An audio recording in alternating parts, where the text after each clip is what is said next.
Howdy folks, Eric here, back with another standard brew. Today, built around Cloud, Midgar Mercenary, 2 mana, legendary creature, human soldier mercenary. When Cloud enters, search your library for an equipment card, reveal it, put it into your hand, then shuffle, and as long as Cloud is equipped, if an ability of Cloud or an equipment attached to it triggers, that ability triggers an additional time. For the most part, in our deck, this is just a 2 mana 2/1 that finds an equipment, aka draws a card. Pretty sweet. Let's go ahead and check out what else we're doing here. So we're in Azorius.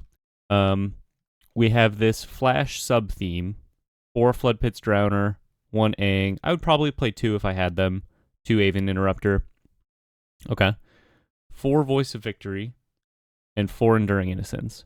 This little collection of creatures provides a really nice card draw engine, along with the 4 Enduring Innocence. Cloud as well, always drawing a card. The idea here is that we have these really low to the ground, efficient creatures that can disrupt your opponent's game plan, keep them on their toes, basically. And with Cloud at the middle of all this, finding equipment that attaches really nicely to the creatures we're playing. Buffing Voice of Victory helps it dodge removal in important matchups. Giving swords or whatever to your flyers can close out games a lot of the time, and the lifelink on Enduring Innocence, bringing that 2/1 body up to say like a 5/3 or whatever. That life gain can start to become really relevant in relevant matchups, I suppose. But because we're on a Cloud deck, we also have a pretty nice equipment toolbox going on, and we're in Azorius specifically because you get access to some interesting, powerful equipments as well. Let's take a look at the equipments we have here. 1 Aether Spark. This guy can snowball games. I've got a lot of experience with Aether Spark. He's very interesting. He's a little hard to evaluate, but one key thing with Cloud, because Cloud has that, as long as it's equipped, if an ability of Cloud triggers, it doubles. That includes this text on Aether Spark where it says, whenever a creature deals combat damage during your turn, put that many loyalty counters on Aether Spark. So if you play Cloud and then play Aether Spark on 4, attach it to Cloud, it goes up to 5 loyalty counters, and then because Cloud's a 3/2, it'll trigger twice and put it immediately up to 11 loyalty counters. Which means you have access to a ton of mana if you need it. You can just start drawing cards every turn. Also, 11 loyalty on your Planeswalker makes it really hard to deal with. That can be an interesting line to take. 1 Lava Spur Boots, just for access to haste. 1 Dragoon's Lance, just a flexible 2/1 flyer that can help trigger Enduring Innocence. All of our equipment creatures also, by the way, trigger Enduring Innocence, which is pretty cool, I think, to really keep the card advantage flowing. 2 Assimilation Aegis. It's basically an Oblivion Ring for creatures. Enters, exiles a creature until it leaves the battlefield, and then we can copy that creature. Not sure how relevant that'll be, but it could come up. 1 Buster Sword. Probably our best, like, straight-up value equipment in the deck. 2 Cryptic Coats. This is probably the sweetest reason to be in blue. Curving out Cloud into Cryptic Coat against certain matchups will just close out the game really quickly. Plus, it holds our equipments really well, guaranteeing that we get triggers in with Buster Sword and the Aether Spark. It's all very cohesive, all synergizes quite nicely. Trying out 1 Angler's Shield. I'm not sure of the Spider-Man in-universe set name for this, but just it's nice because it's 4 mana, enters and equips immediately, and guarantees that we start dealing not only like buffs our Enduring Innocence, but helps us continue garnering card advantage. Dissection Tools, this is a really important card against aggro/creature matchups. It's basically, oh gosh, it's been so long since it's been relevant. The 5 mana artifact makes a germ. You know what I'm talking about. It's a 4/4 Death Touch lifelink, and equipping by sacrificing a creature is actually pretty trivial. We're on a lot of creatures. We have access to a lot of equipment that are also creatures. We don't really mind giving that up. This helps us stabilize against aggro and red, etc., etc. For Seam Rip, I think Seam Rip's really powerful in the meta right now. Having this cheap, efficient removal is important when we're drawing a lot of cards to be able to cast multiple spells in one turn. A couple bounce off for the same reason. Bounce off here right now over into the Flood Maw because I think we have some pretty relevant ETB effects, and having access to returning your own creature in like control matchups, say game 1, I think that's pretty relevant. 2 Get Lost, very flexible removal piece. Unfortunately, the mana in Azorius is kind of bad right now. We'll get Hollowed Fountains once Lorwyn releases. We don't have fast lands. We do have Flood Farm Verge, which is not bad. Unfortunately for us, we are base white. We don't have any double blue in the deck, so we only need 1 blue source. So it's really not too bad. In the fact that Flood Farm Verge taps for white helps mitigate that a lot. I only have 2 in the deck right now because that's all I own on Arena, but I would definitely play 4 if I had 4. And as far as utility lands go, 3 Restless Anchorage, 2 Soulstone Sanctuary. Restless Anchorage holds equipment very well. It can be a little expensive, but in the late game, it's not irrelevant. I'm also on a couple Temple of Enlightenments. This is probably better than Meticulous Archive, just because we are a toolbox deck. We don't necessarily want to surveil our key pieces into the graveyard. But also, this is just a bit out of necessity because, like I said, I don't have Flood Farm Verges, and the mana in blue-white is generally pretty bad anyway. Sideboard. 2 more Aven Interrupters. 4 Soul Guide Lantern. And then for aggro, we have 2 Authorities and 4 Split-Ups. High Noons play really nicely in our deck as well, because we're on the Aven Interrupter Aang plan, and we have so much flash with our Flood Pits Drowners. It doesn't really disrupt us too much to only be able to cast 1 spell per turn. I've taken this for a spin a couple times this morning, and it looked really, really powerful. I'm hoping that I can continue to show off some of the power here in some ranked matches. But this is honestly, I think, a really, really sweet deck. I feel like, personally, Cloud is really underexplored in Standard. I think it does some pretty powerful stuff. Yeah, I'll go ahead and keep this. I think it pairs really nicely with Enduring Innocence. Let's just go ahead and lead on the Meticulous Archive, maybe make them think we are control. I think with this hand, I'm okay with hitting my 4th land drop here.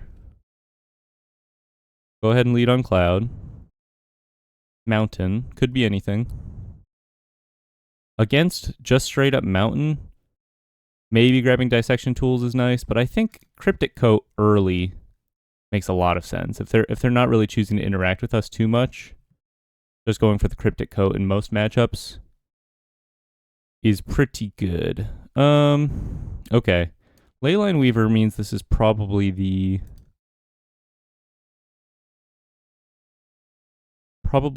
like 4 Power Matters Teamer Battle Crier list. I'm just gonna get my Enduring Innocence on the field and then probably hold up Aven Interrupter next turn. Being able to trigger Aven Interrupter every turn, like your opponent's turns as well, with our flash creatures, kind of one of the key features of the deck. Pretty much ensures that we never run out of gas.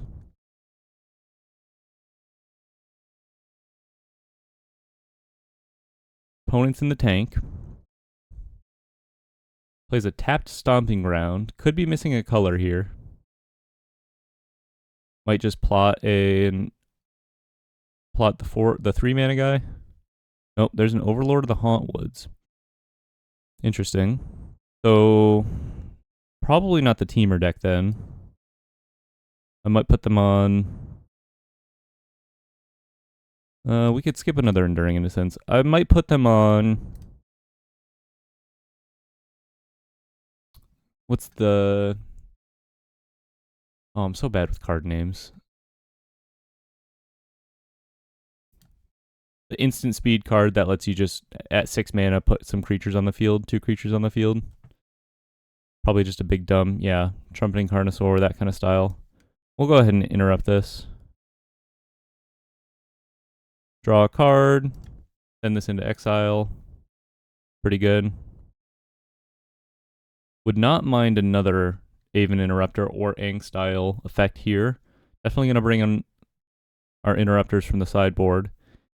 Bounce off. Well, that's actually pretty nice because we can just bounce off our interrupter if we need to. Maybe you just argue Cryptic Coat is enough here, actually. Threaten a lethal here pretty soon. Maybe we just tap out. I'm going to lead on the Cryptic Coat, see what we draw. And then I think I might just Flood Pits drown this Leyline Weaver. Keep them off of a little extra mana next turn. Make sure we get in for 6 here.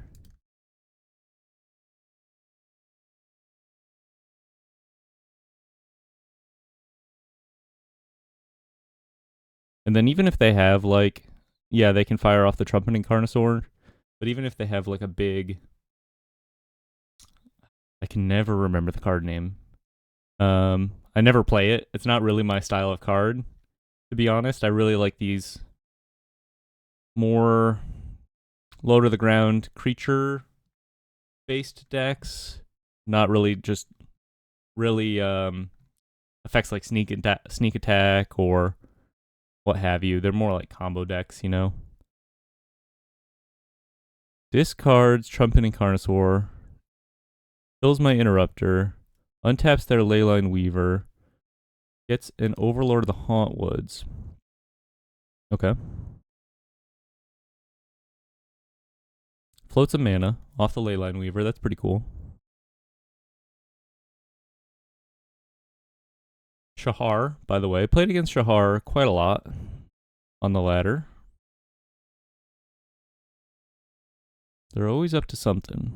Up to something interesting.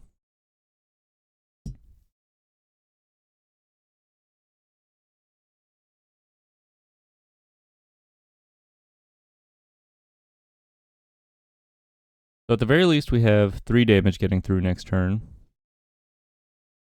I kind of like just going for the Angler's Shield. Oh, it's a Voice of Victory under there. Interesting.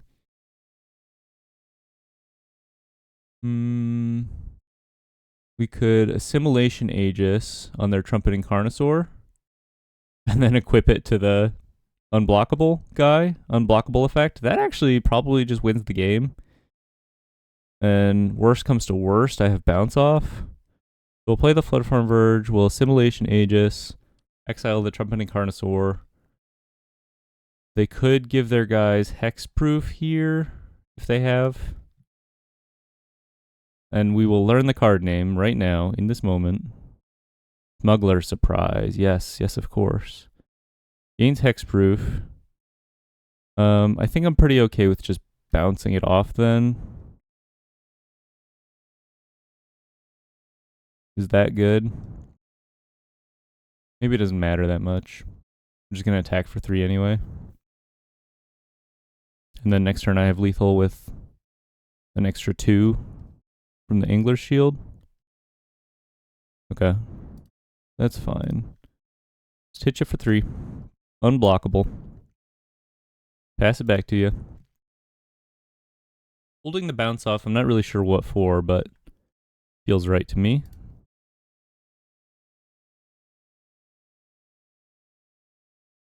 Pretty unlikely that they'll be able to find lethal this turn. I'm at a pretty healthy 22 with interaction in hand.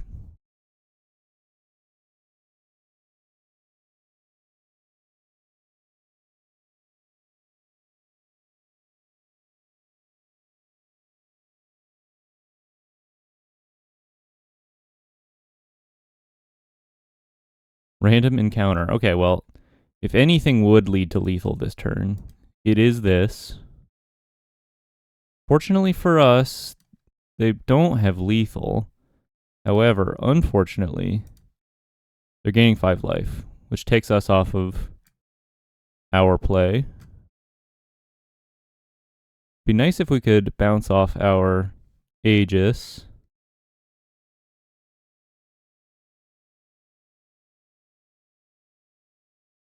Thinking about swinging in with some other stuff here.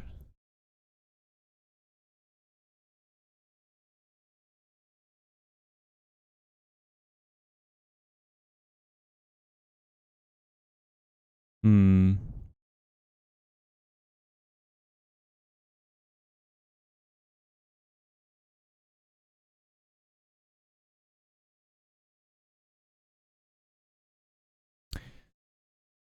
Thinking about whether I want to flip this Voice of Victory to play around future smuggler surprises on my turn.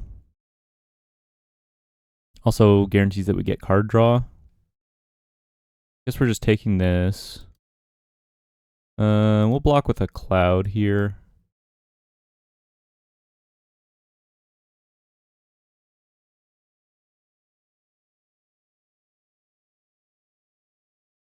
End step. Yeah, let's go ahead and flip this, I think.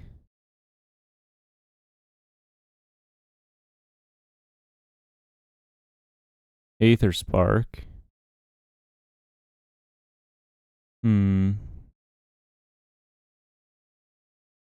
Hit them for 2. Could hit them for 4. Draw 2 cards in the process. Could play the Aether Spark. Hit them for 3. Not really threatening too much else there. I guess the Angler Shield's our best bet. Not quite sure that we're dead yet. Could be, depending on how hot they hit with their random encounter here. I wouldn't mind drawing like land Aven Interrupter. Kind of a tough game 1. A Flood Pit's Drowner might be enough as well. Okay. Just play a Restless Anchorage, pretty relevant. Might just die here.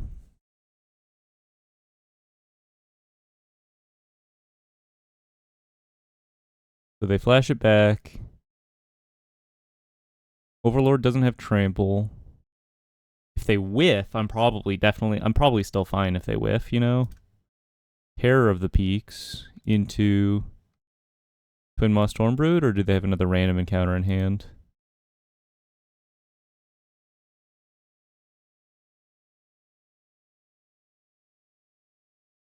Maybe they have a Smuggler Surprise and 2 creatures. Probably just bounce the Terror of the Peaks in response to whatever they do here.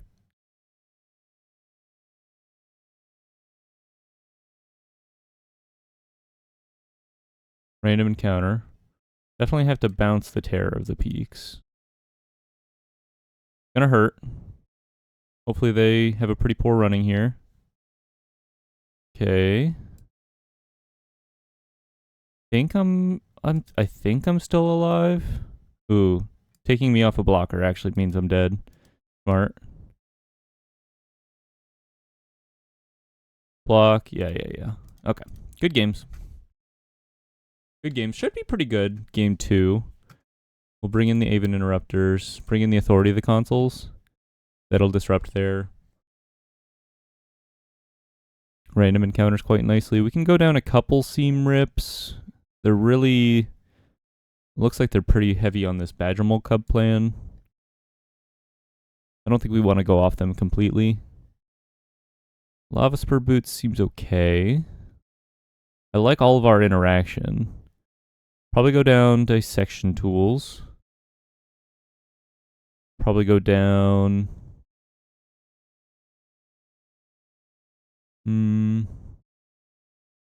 Honestly, going down Dissection Tools maybe means we can cut a land. Go down to 22. Not much of a reason we need to be at 5. Maybe just cut an Assimilation Aegis. Find it off of Cloud. Not that great on the play, maybe. We put up a fight.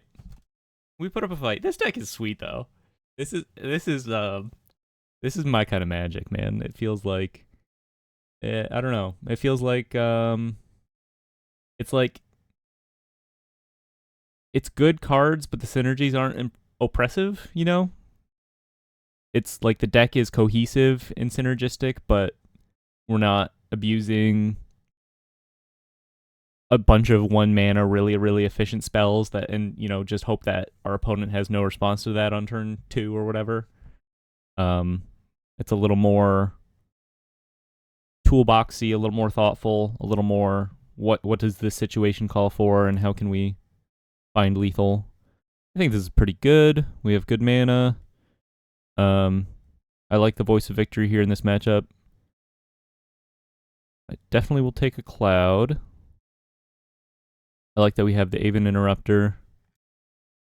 I think we're supposed to just lead on Voice of Victory. They could have removal for it.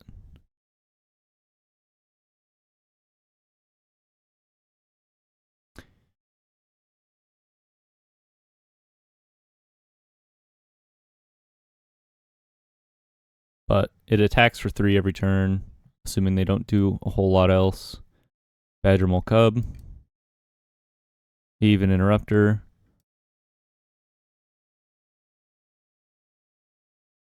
Swing. Blocks. Gonna go for Cloud here. I think I kind of like the Angler's Shield.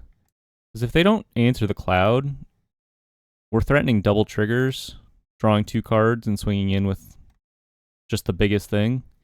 It's kind of like the Buster Sword play, except I immediately get to do it. It's kind of nice. Another Cloud. Sure. They'll have 4 mana if they have a land drop here.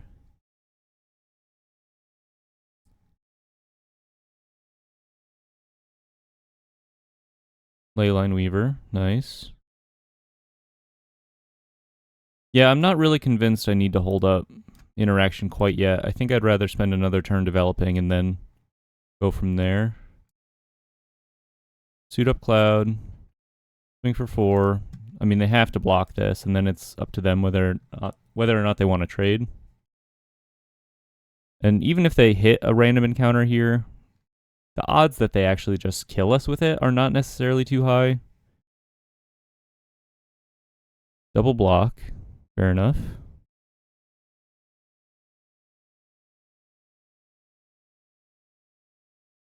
Another pretty setback on mana. Voice of Victory, one other thing that is quite nice about the Voice of Victories in this list, helps us equip our stuff without being interacted during that equipping process, because that's like the easiest way to lose tempo is you go to equip and then they just kill your guy. Just gonna play a Lava Spur Boots here, pass it to you, hold up the Aven Interrupters now. Hope we draw another land so we can equip and play and hold up Aven Interrupter. There's an Overlord. I think I'm fine just countering this. Keeping the board down. We have another one. Probably makes them hold back this Overlord. Maybe not. Swing for 6, not too bad.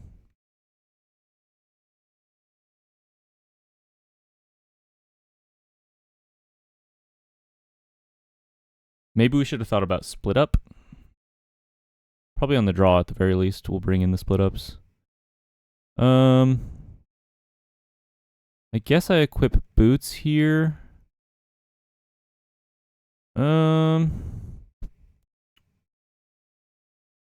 Gosh. Yeah, I think I just equip boots to the Voice of Victory here. And swing. Alternatively, I can put the Angler Shield on the Aven Interrupter. Not play around random encounter here. Just try to get some tempo back. Hope they don't have anything, basically, because they are hitting me for quite a lot. I can't just sit around forever. Yeah, I kind of like that. Let's put our board in a good spot and then draw a couple cards.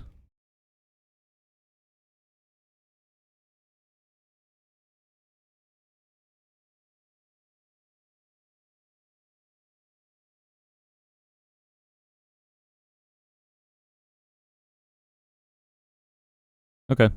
Well, if we get to untap, we're probably doing pretty well. If we don't, then we don't. But I think sitting around and letting them beat us in with this Overlord is probably not the right call.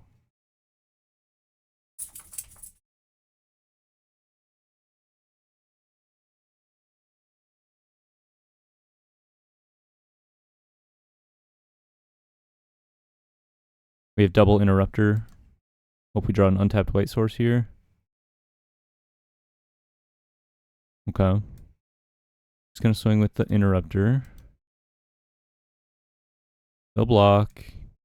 We get to play a Dragoon's Lance to chump with. Nope. Okay, another land is good. Play a Dragoon's Lance to chump with here. Another flyer for next turn. Plus it's a modified creature, interestingly enough, which, Angler Shield cares about.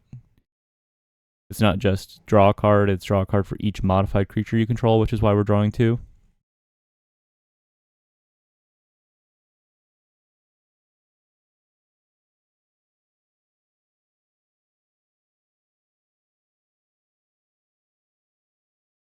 Chump with both of our guys. Hold up our Aven Interrupters.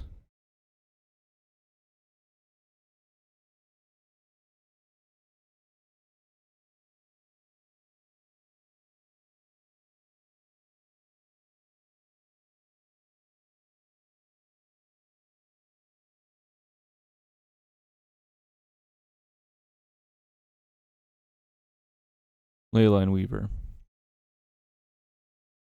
Yeah, it's pretty annoying. Is there an argument for just countering this? And then next turn we get an Aven Interrupter anyway? It's pretty unlikely that they kill us post-combat. I think I'm just going to fire this off. I guess they could go like Terror of the Peaks into a big creature, but they don't really have the mana for that.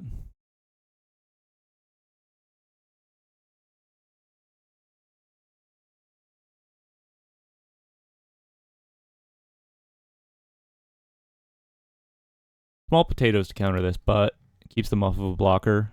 And if we can clear this Leyline Weaver on our turn, we should be able to find lethal.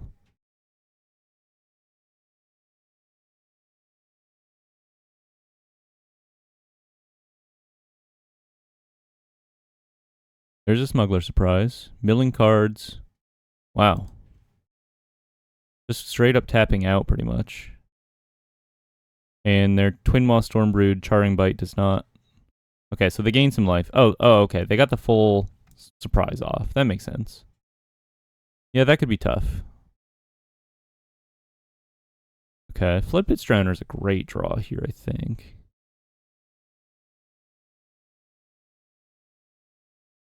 We can tap down their Stormbrood. Get in with our Interrupter.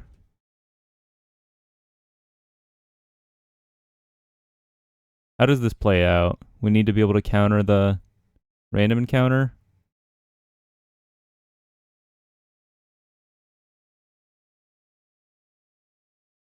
Tap down their Stormbrood. Try to draw some cards with our Aven Interrupter. I guess... Yeah, I think that makes the most sense to me. We might just be dead on board here.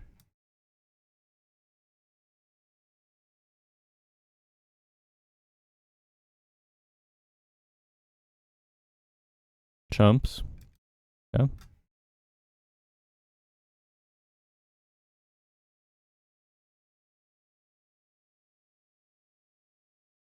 Plus 10 mana for them to do this. I guess if they just go to attacks, we die. I guess if they go to attacks, we can chump with a Restless Anchorage. Maybe I should have equipped a Lava Spur Boots there, actually. Because there's no way they're not going to fire off this random encounter, right?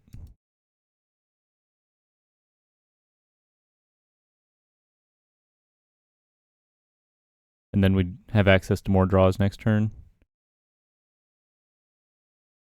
Yeah, I don't know. Probably should have brought in the split ups, I guess. Aven Interrupter.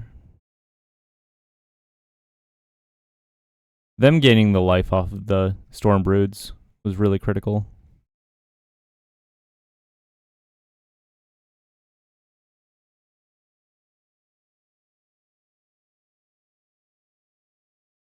And then they swing in with everything. They just have access to so much mana with these 3 Hauntwoods.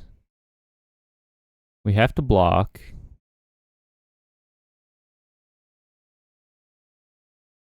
Really not a way we can finagle ourselves out of this one, I think. Oh, okay. Jeez. Fun match. Tough. I think there were some ways we could have squeaked that one out had we boarded properly, probably. But moving on to the next one. GG's. I think our deck had a lot of play. They just had this like, all right, you got an answer for this? I win button. You know, we weren't putting enough pressure on early. Our deck was exactly the kind of deck that deck preys on. It's like the classic, like, oh, you're a mid-range creature deck. Well, here's Tron. You can deal with the first Karn, but all of my top decks are actually way better than yours. Really solid hand here, though.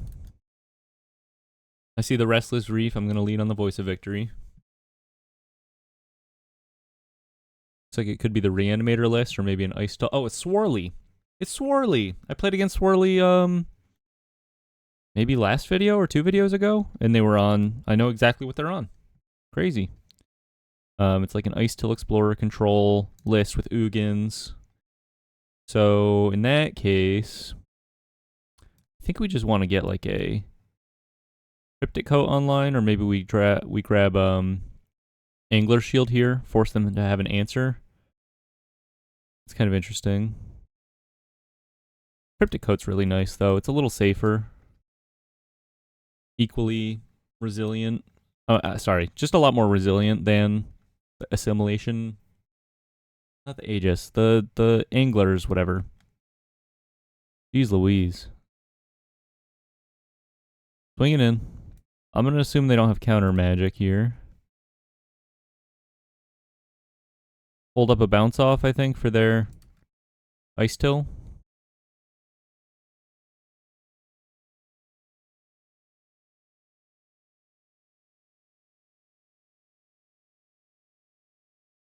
We have a Seam Rip under here.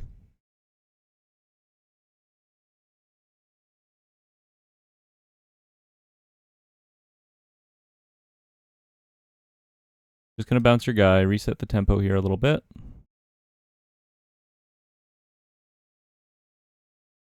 Another cool part about bounce off your cloaked tokens. Not tokens, your face down cloaked cards. Like I could return the Seam Rip to my hand here. Singularity Rupture. Pretty happy to dodge that. I think we just fire up the Restless Anchorage here. Start swinging in.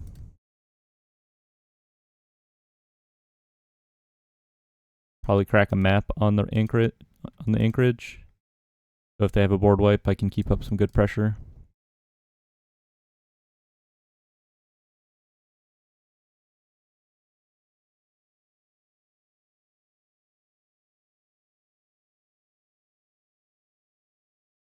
And then we have access to this like hasty Voice of Victory for 4 damage if we want it.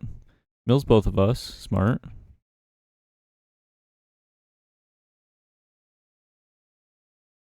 So we can play Voice of Victory, equip the boots, and bounce our Cryptic Coat back to our hand.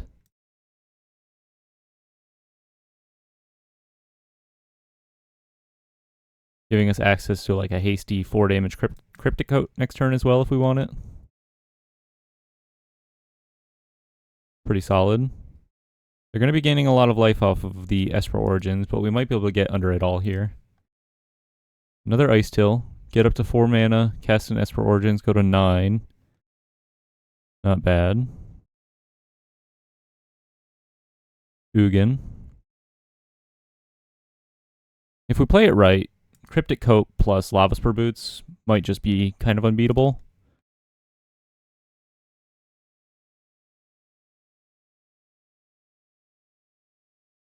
1, 2, 3, 1.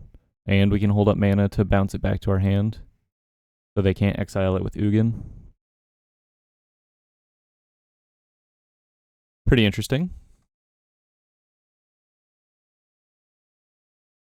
Okay, as for Origins. I don't think the Voice of Victory is necessarily like that good as against their deck as far as stopping their instant speed stuff goes. Yo, Insidious Fungus? Nice. But it's a pretty nice aggressive body early on. Play the coat. See what we flip here. A cloud. That could be relevant. Pip the boots. Swing in for 4. Unblockable. Hold up the mana to bounce it back. They're going to be gaining a lot of life here.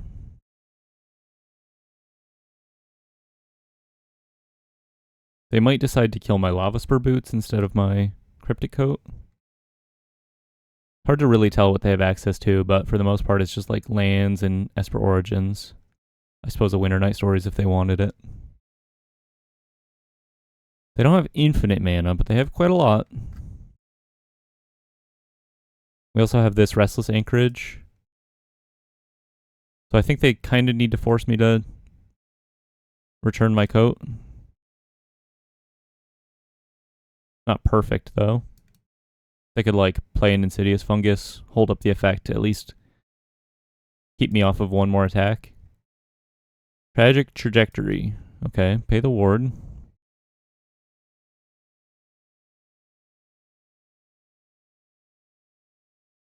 Okay.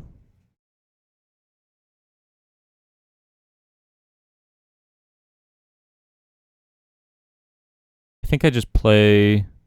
If they tap out for the fungus, you just have to bounce the coat in response in this position.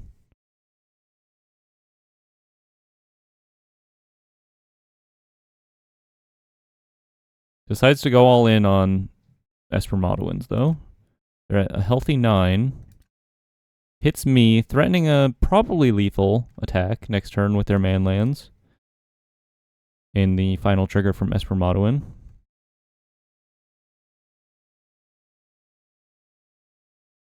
Bounce my coat back.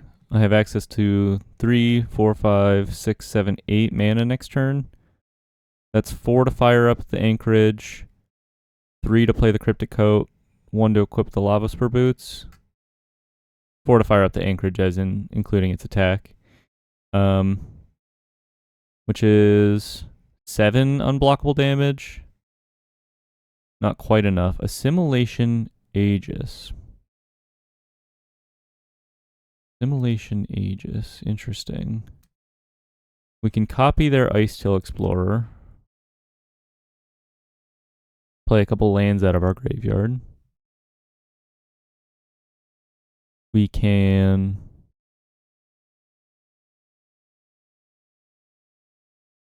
Maybe I just need to exile Esper Modowin. Keep them off of the big attack. Pretty tough spot here.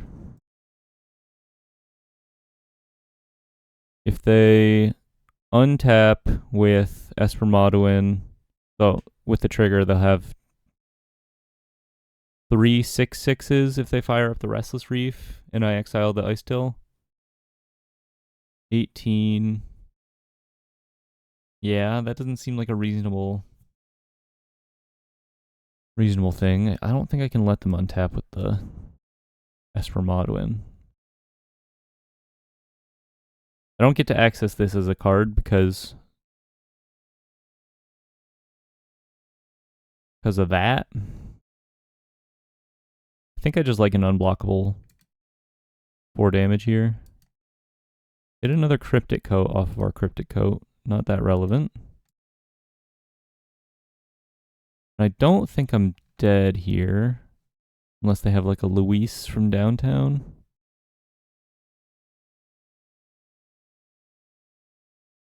Play the tapped Multiversal Passage. Could be relevant to not hold it. Not have to pay the 2 life. Not a whole lot I think we can do. They're really, really just overwhelming us here with card advantage at a rapid pace.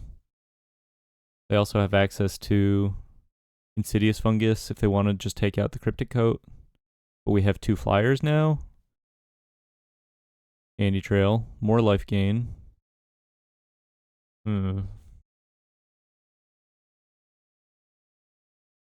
Definitely gonna bring in Graveyard Hate. Leaving a couple Seam Rips probably.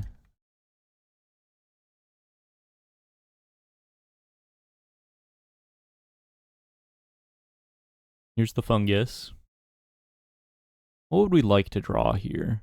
So importantly, we get to keep this face down card.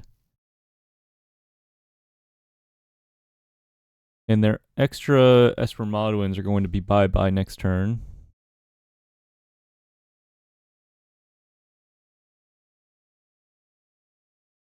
I don't think I missed a lethal at any point here with Voice of Victory. They've been at a pretty healthy life total this whole time. I wonder if I should be on some number of abandoned air temples. That could really be a difference maker in matches like this. No blocks.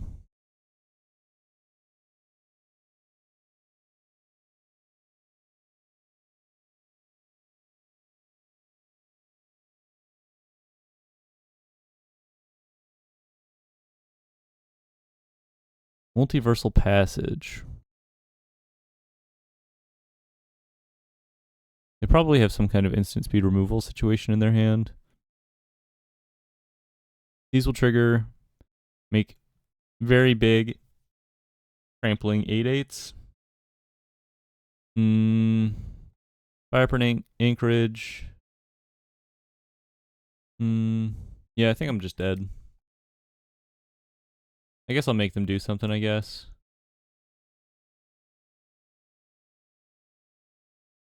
Maybe they'll show me some instant speed interaction.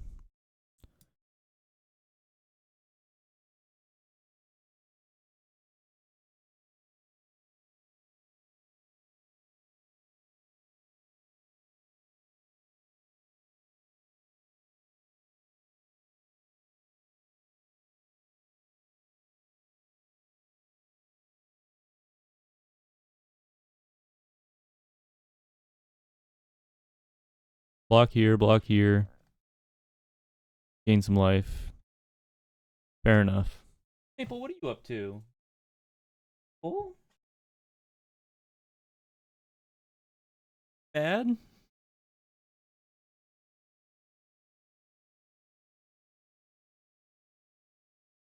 Alright. Bring in the Aven Interrupters. Bring in the Soul Guide Lanterns. Take out a couple Seam Rips. Maybe just take out all the Seam Rips. It deals with the Esper Origins stuff, but I think I'd rather just attack their graveyard. Bounce off seems okay. Maybe cut a Flood Pits Drowner. And cut an Assimilation Aegis. Although I like the hard removal for Ice Till. Just go down like that. I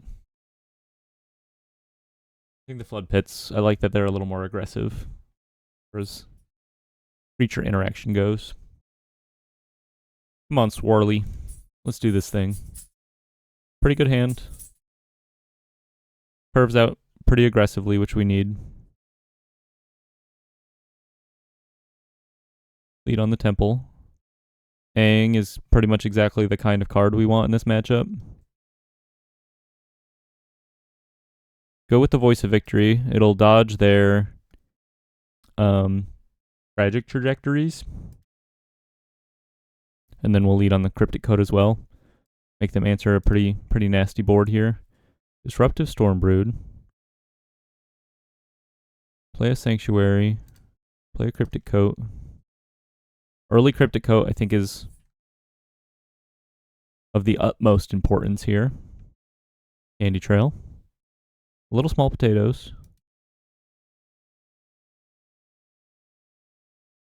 They could be on Day of Black Sun, which is pretty good against us. But if we interrupt it or airbend Day of Black Sun, they can only do it for 0, which will just hit like our tokens. Flood Pit's Drowner. It's not bad. I'm going to go for Cloud here. Hold up the Flood Pit's Drowner. I think I'm going to go for... I think the Aether Spark seems really nice. Aether Spark or Angler Shield. I think both seem nice. I like that Aether Spark gives us an extra dimension that's kind of hard to interact with. Some longevity.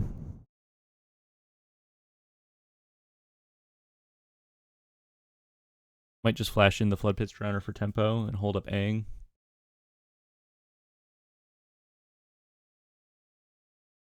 Kills my Cloud. Okay.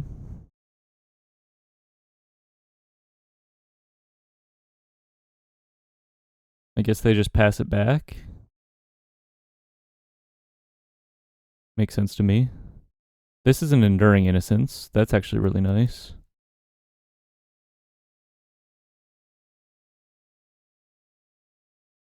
So honestly, if they blow up my Cryptic Coat, it's not that big of a deal. So maybe I just play the Aether Spark anyway. They can blow up my Cryptic Coat if they want. They can blow up my Aether Spark if they want. I can't be afraid of this thing forever, I think. I think I just have to threaten some action here. Force them to deal with it. I get a counter on my face down creature here. Makes it hard to deal with. They can't just Tragic Trajectory and pay the ward cost. Destroying my Aether Spark. Fair enough. Hit you for 4. Play an Anchorage, and now we can hold up a lot of things. We can hold up flipping Enduring Innocence and drawing a card off the Drowner. We can hold up Aang Drowner. I think this is a really solid position to be in. We can hold up Soulstone Sanctuary activation. Now we just start hitting them. Pass. Ooh. Hitcha. I'm actually just gonna play this now. And then if they go Esper Origins, we really get to pop off.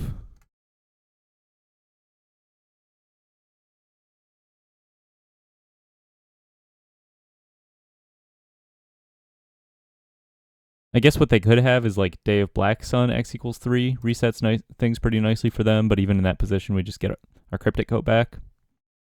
I think this kind of deck makes sense to me. Is it too slow for the meta? Maybe. But I think it feels to me like one of those 50-50 decks that could have a chance really in any match. Ice Till. That's pretty nice Till. Okay. Fetch. I think I'm going to respond to this fetch by Flood Pit's Drowning. The Ice Till. Play around, maybe they have like an Essence Scatter. I have no idea.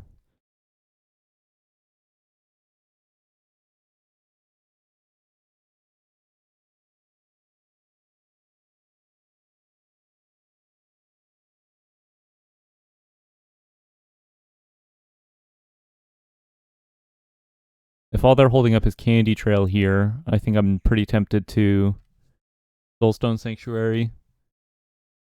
Go for lethal.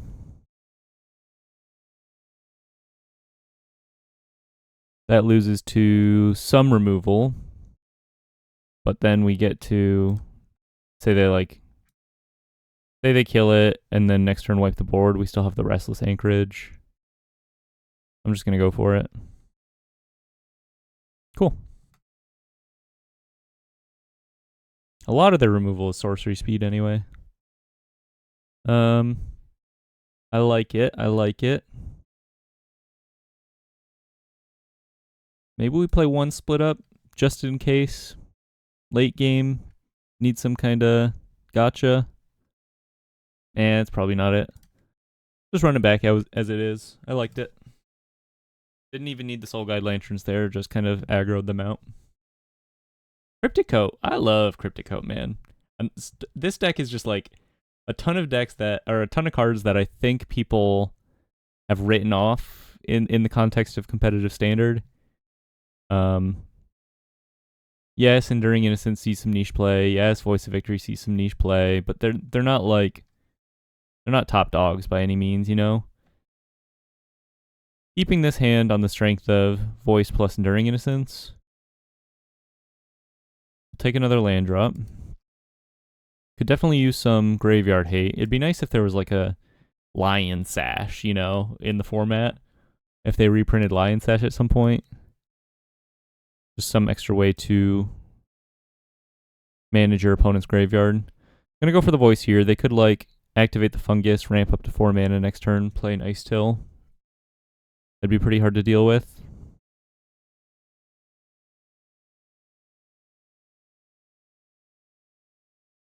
Oh, and they have the Fabled Passage. Aye.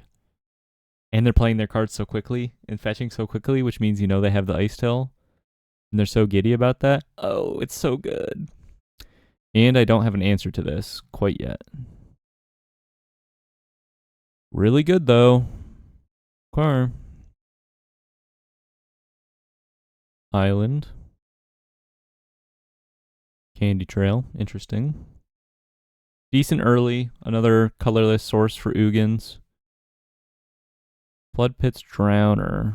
I think I just like the Enduring Innocence here. Help us maybe draw into a Soul Guide Lantern or just a general answer for Ice Till.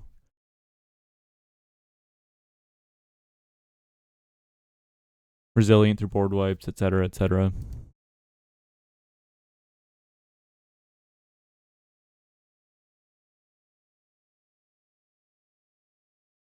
Taking some time to consider.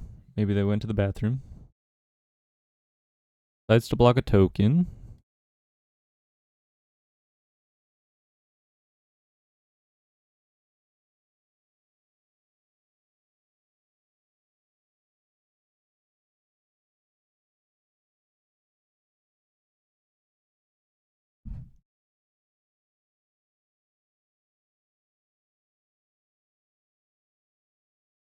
Mills a Singularity Rupture. I kind of feel like they're in the business of not wanting to mill the Singularity Rupture.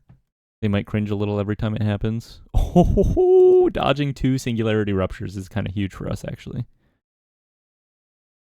It resets us and gives them so much card advantage when they mill themselves. Stormbrood in the graveyard. Esper Moduin on the field.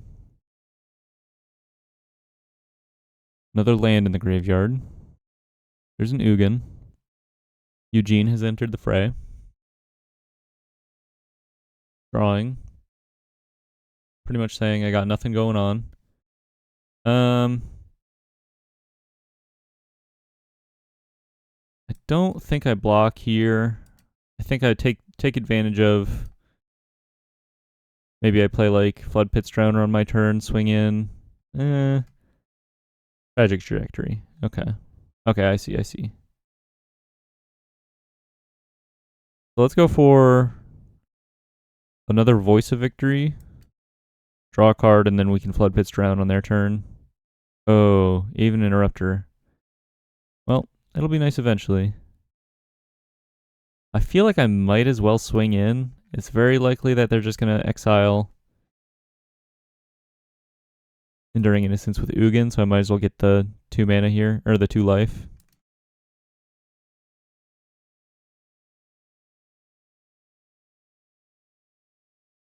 Actually, it also gives me draw a card now with Cloud. I think that's better than sending in with the Flood Pit's Drowner quite yet. Let's go ahead. I think we grab the Buster Sword here. This could, if they don't deal with Cloud, basically lead to a huge tempo swing in our favor if we get to hit them with a Buster Sword Cloud. It seems unlikely, but now it kind of forces them to make a decision between dealing with the Cloud, dealing with the Enduring Innocence, holding back blockers, etc., etc. Mills another Singularity Rupture. Wow. That might be it. They might not be on 4. Ugin. Exile's the voice of victory. Okay. They have a follow-up candy trail here. Gaining life, drawing cards. Them milling out in this match is not necessarily impossible at this point. Okay, so we go Flood Pits Drown the Ice Tail Explorer on our turn. Hold up Aven Interrupter, playing a Soulstone Sanctuary. They've dealt with my creatures. Espermato will trigger, buff the Ice Tail, but it'll be tapped. They could like fire up the Restless Reef and get some damage in, but I don't think that's too relevant. Play the Sanctuary. Flood Pits Drown the Ice Tail here. Keep it from untapping. Draw a card.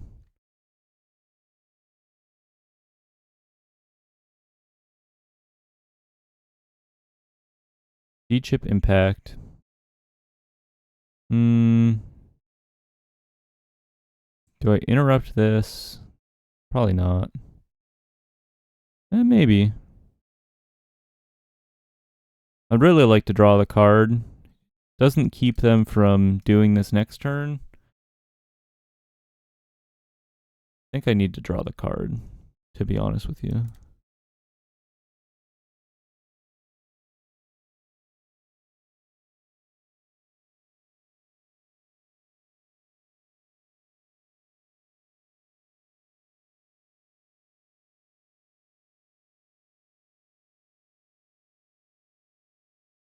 Kind of a tough position. If they have nothing but lands in their hand right now, we could be okay, but Ugin just has so much loyalty, it'll be really tough to deal with him.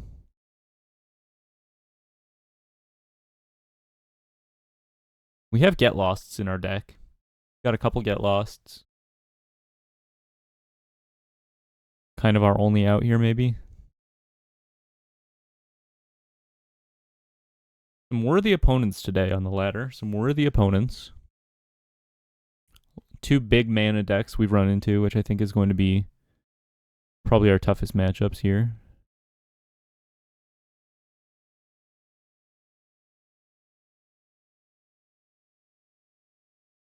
Good to know that they have at least 1 Bitter Triumph, probably a second.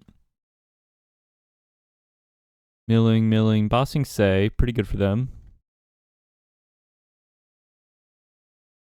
There's the Singularity Rupture. Just mills me. Fair enough. So that's the last Singularity Rupture here. D-Chip Impact. Drawing off of Ugin. Ugin Ultimate really doesn't do anything for them, I think. There's the Esper Origins. We're pretty much at parity as far as Library Mill goes. I think if I resolve this Dissection Tools, it could be kind of tough for them to deal with. They get to swing in for like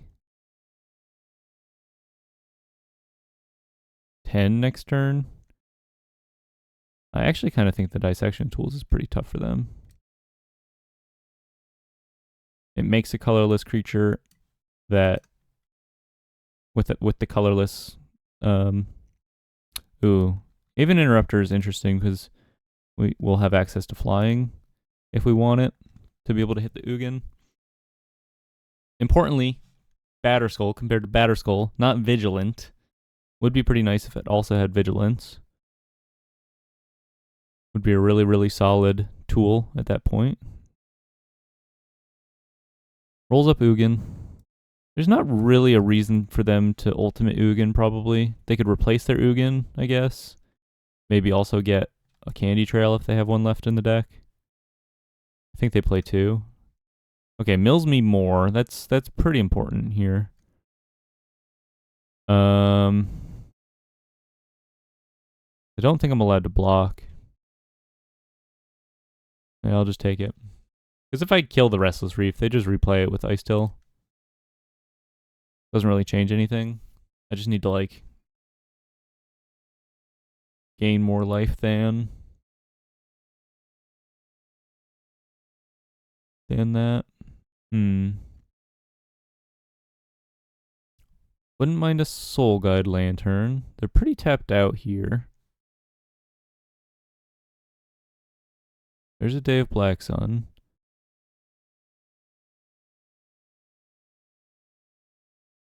Cryptic Coat. 1, 2, 3, 4, 5, 6, 7 mana. Play and equip Buster Sword. Gain a lot of life on attack. Threaten maybe playing Cryptic Coat for free.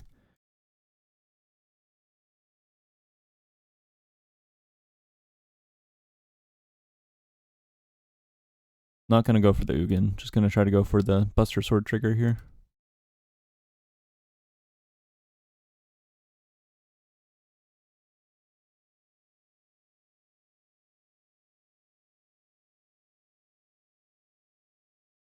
If they block, I don't think they can find lethal next turn. Oh, they have 2 Restless Reefs. They'll be 6/6s. Yeah, never mind. They can definitely find lethal next turn. Okay. Well, good games. That ought to do it. GG's, GG's. Yeah, you got it. Tough matchups. Really, really tough matchups. We looked pretty good in game 2 when we had the play. And we could just, like, get them before they were able to set up. But, kind of a bit of a play draw diff there. 0-2. Still could pull out the 3-2. I think the deck is sweet. I think maybe we have the if we're fortunate enough to play against less big mana decks in the next couple matches, we could definitely pull something out here. It's a decent hand. I like that it has our colors. Getting a little hampered by our poor mana base here. We can put the Buster Sword on the bottom. Critically back in our deck if we need it for later. Might just bounce the Grandmother here. For tempo. Be able to play out our hand. Cthulhu Kitty. I run into Cthulhu Kitty on the ladder all the time. Shout out.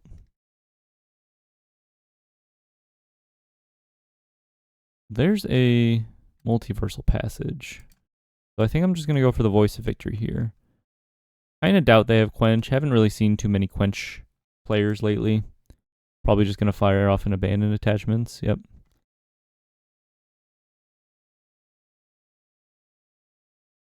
They have the goods in their graveyard. They get an Ancestral Recall if they want it here. Kind of nasty.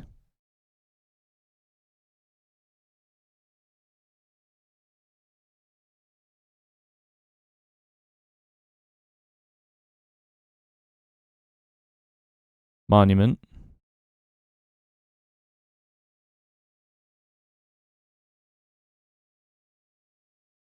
If they swing with Grand, I don't think I block because they could just shock it. I think it's important to keep the voice around here. Make them use like a combustion technique on my voice. They could also just Ancestral Recall if they have it.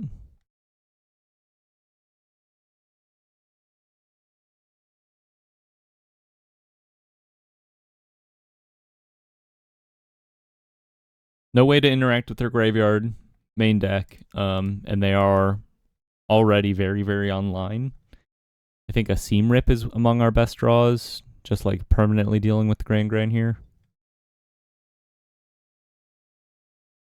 Okay, our Iroh's Demonstration also works.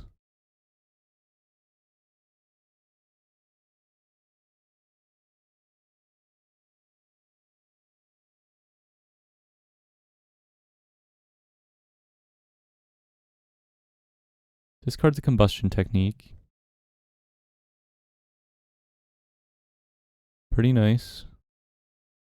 Okay. Untapped land lets us double spell here, so we can play Dragoon's Lance and bounce the Grand at the very least, make them replay it. It's not great. Really not great. But I At the very least, they won't get the guaranteed discard effect off Grand Grand. Replay it. I have access to 1,000,000 mana now, essentially. Artist talent. Might not have a whole lot else going on. Firebending lesson on my hero. What could we use here? What could get us back in the game? Seam Rip on Grand Grand? Lava Spur Boots.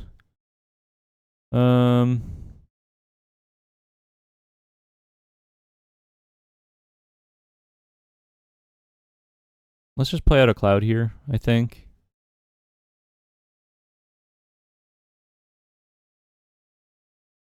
Dissection Tools is kind of interesting. I kind of like the Angler Shield angle. Play a Temple. No, I think I'll skip on that for now. Play a Lava Spur Boots. Play out our hand here a little bit. Kind of hoping that they leave Cloud alone. That seems pretty unlikely. I mean, I guess if they swing with Grand Grand, I probably just have to block it. But it could just mean they have another Grand Grand.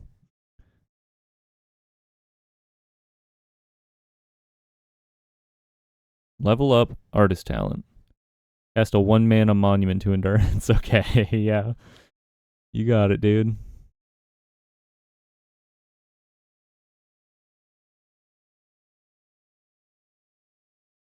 Kills my Cloud. Swings with Grand Grand. Pretty tough. But now we get to like main phase Flood Pits Drowner, put the boots on, start getting in.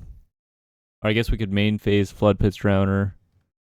Monument to Endurance. Alright. Holy smokes. Have you ever seen more disgusting runnings from this deck where they have two 1-mana Monument to Endurance in one turn? And now they also get to attack with Grand Grand, draw 1,000,000 cards. Oh my god. Yeah. I'm just gonna scoop this one up. There's no coming back from that. High Noon. Authority of the Consoles, no. Aven Interrupter is not bad. Take in the Soul Guide Lanterns. Take out the Bounce Off. Take out the Boots. Dragoon's Lance, I think, is okay. Maybe we just go 2 High Noon.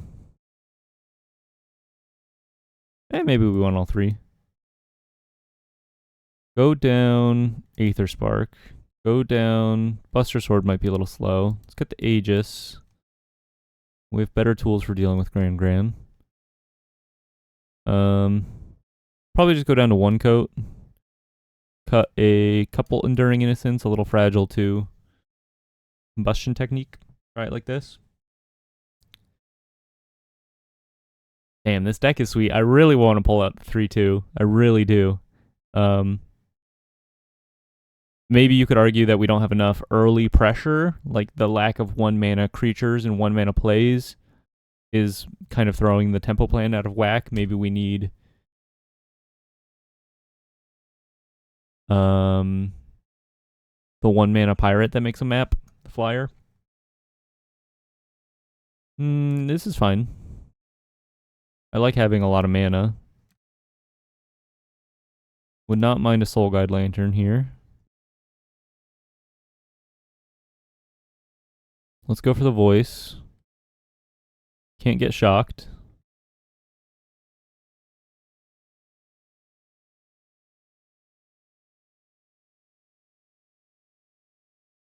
Artist talent. Fair enough. Aven Interrupter. I kind of just like the cloud here. Grab an Angler Shield and make them deal with this.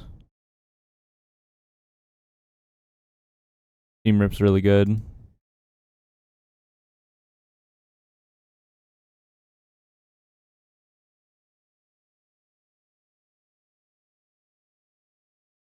We won't be able to play the Angler Shield next turn with the mana we have, but we can Seam Rip the Artist Talent, hold up Get Lost. Or we could just hold up Aven Interrupter and Get Lost. That might be better. Looking pretty good. They had a bit of a slow start, having to tap out on 2 for the Artist Talent. 2 creatures on the board might be a bit of a problem for them. Quench in hand. Good to know that they're on Quench. Gran. Okay, well, we can Seam Rip Gran, and then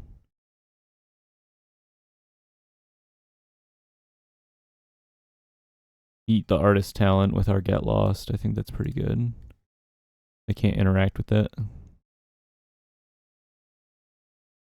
Another Cloud is really nice.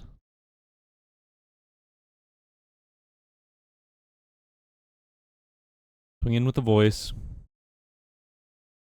We have all the tempo right now. Come on, tap out for a Monument. It's so good. Combustion Technique. Alright, well, I'm going to go for Cloud here. I think I'm going to go for a Dragoon's Lance. I like the idea of threatening another creature immediately. This is pretty weak into Iroh's Demonstration, but the upside is very, very high. Like, if we actually get to equip this Angler Shield onto the Cloud, like if all they have is like Monument and some card draw, Accumulate Wisdom. If we get to put the shield on the Cloud and hit, we'll draw 4 cards. The problem with this Artist Talent Monument to Endurance build is it does just have some clunkier draws. Okay. Well, they could have Quench. I'm going to play around the Quench. I'm just going to go for my Soul Guide Lantern here and hold up the Aven Interrupter.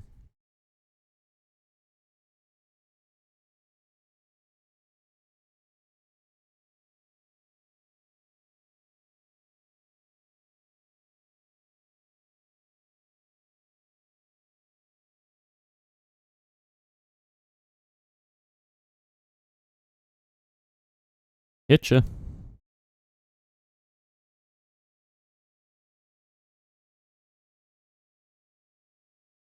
Okay.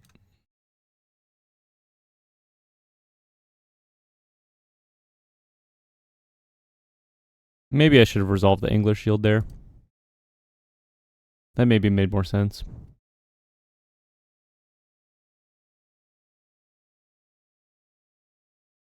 You gotta play your Monuments eventually. Let's just see you tap out for 1. Yep. No problem for me. And then if they don't have a shock here, we get 2 draws off of the Angler Shield. Puts us in a really nice position. Voice of Victory. Well, I'm just going to go for the upside play here, I think.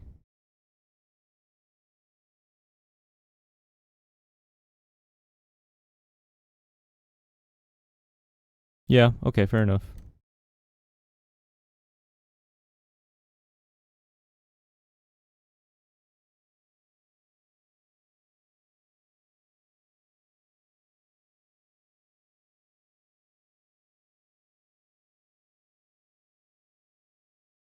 Monument.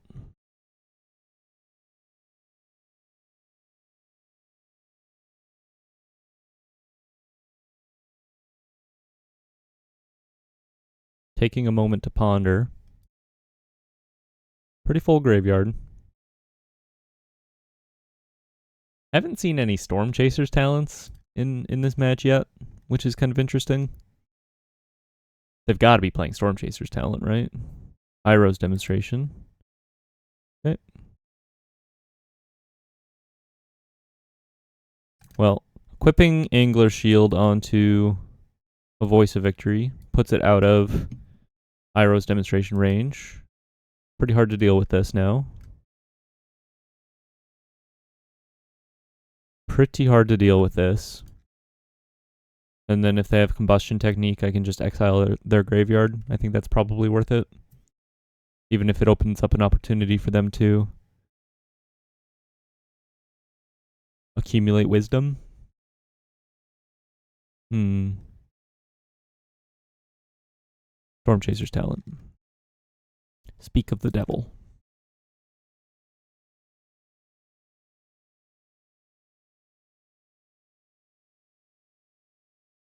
Might just equip the Dragoon Lance onto the voice, let it fly in. Firebending lesson. They might just hold on to that. 5 damage. Kills this voice. Okay. They decide there's not enough time for that. Another monument. Who cares? Looks pretty poor without the synergy pieces they need. Get lost. That's pretty good. Go ahead and equip the voice here. Get some guaranteed draws. Threaten lethal over the course of 2 turns. Still holding up a Soul Guide Lantern.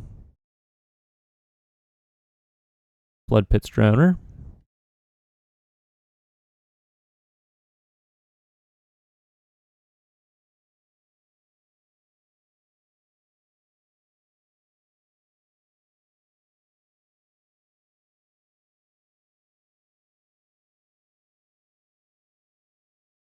Gonna exile their graveyard here.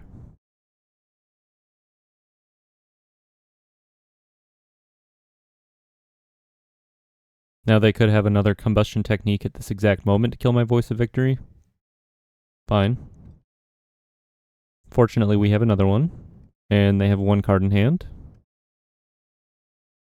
We are at 17 life. Quite healthy. Dissection tools. Play the voice. I guess we just Flood Pit's Drown. Their Otter right now plays around Quench. There's really not a whole lot that they could have here.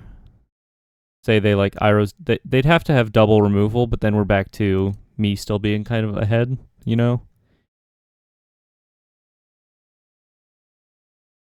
Playing around Quench, and then if I get to go to my turn, they can't interact with my voice or equipping the Angler Shield, so just dead. Looked pretty good. I think we just run it back here. Maybe bring in a couple split ups for the draw. In case they have a crazy Otter start. Cut the Dragoon's Lance. Cut a Flood Pit's Drowner. Maybe cut an Aven Interrupter. Right, like that. Flood Pits is not that great in this matchup. It can be okay. It's decent for like clearing a blocker at the last second, I guess, just like we had there, but really not what we want to be seeing, I think.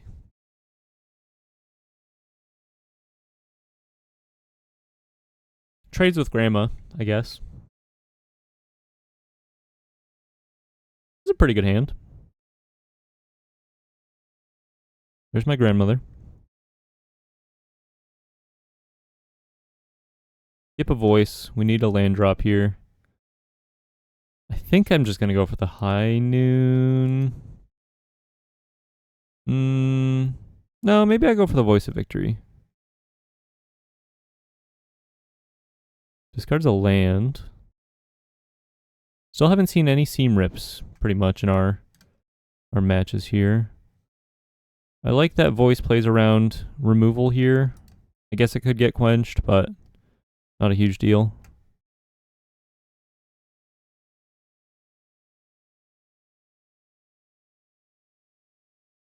Not gonna block. Play around the shock. Firebending technique, I think. Is there firebending lesson is what it's called? It would make sense. It's a lesson. Firebending lesson. Combustion technique. Okay. Maybe I just get lost Grand right now. Kind of an interesting idea.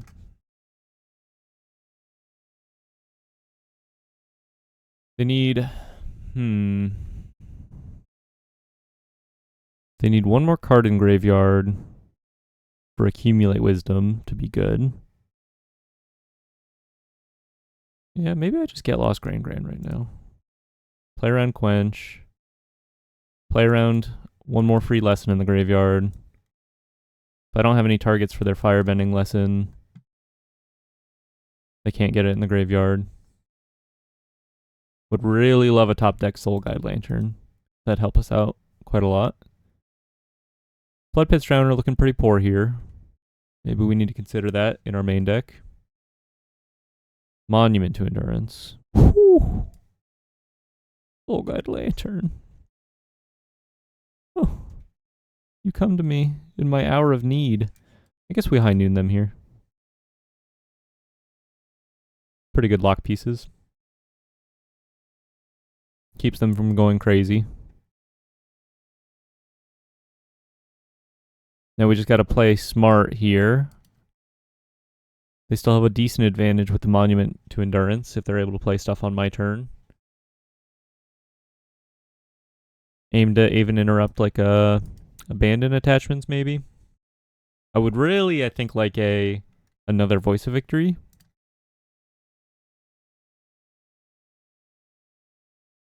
Two left in the deck. Accumulate Wisdom. Fair enough. Pretty poor turn.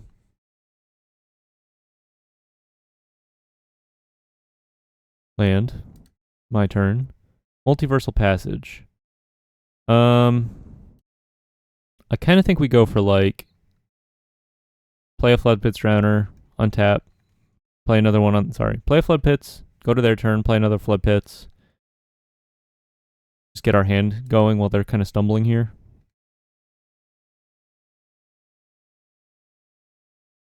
And then we can actually access the activated ability of High Noon if we need to, eventually, if we draw a starting town. Firebending Lesson.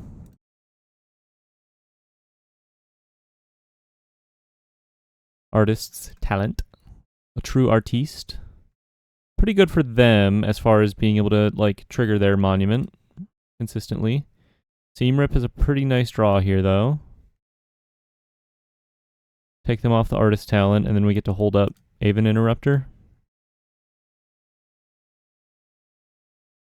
Present a much faster clock if we resolve this Aven Interrupter meaningfully as well.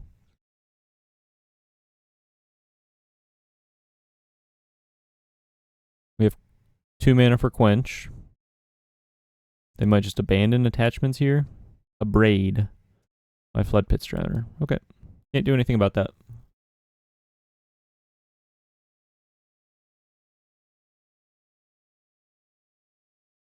You gotta draw a card off the monument, right? Isn't that kind of the whole point?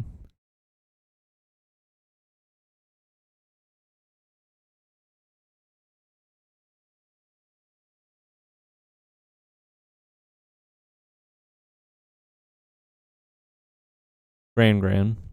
Yeah, I'll just exile Gran here.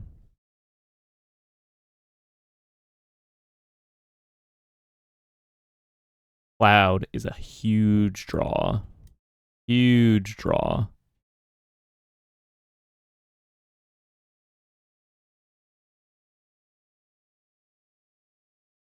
We can pay for a Quench if they have it. What do I grab? I wonder if I just grab... Probably just grab Cryptic Coat in this position.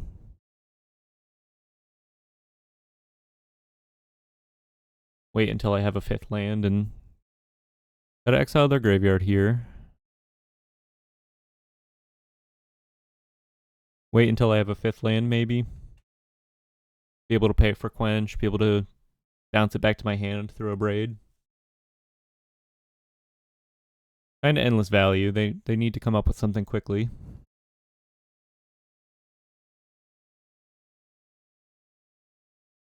Artist's Talent.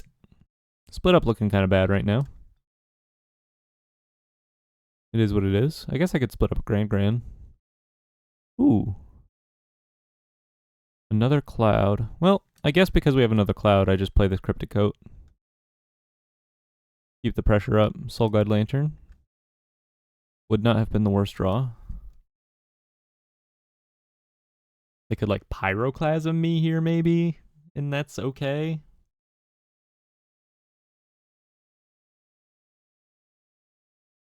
They can't race me. They need to be able to interact with this board. One spell per turn hurts them quite a lot in that regard.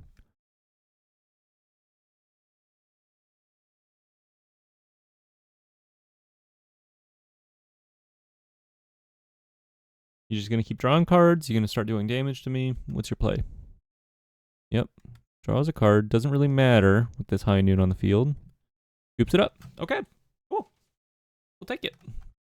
1 and 2. 1 and 2. 200 mythic rank. Or whatever. Not bad, not bad. Brought it back up, just jamming tons of games with that green-white harmonizer deck. We arose from the ashes after our secret of bloodbending trials and tribulations. I lost a lot of rank playing that deck. Lost a lot of rank. Greekachu. Take the play. Pretty bad hand. Good cards, just bad mana. This is fine. Put back in Aegis. Maybe you're supposed to put back a Dissection Tools, because it's 5 mana, but I think double Aegis is not that ideal.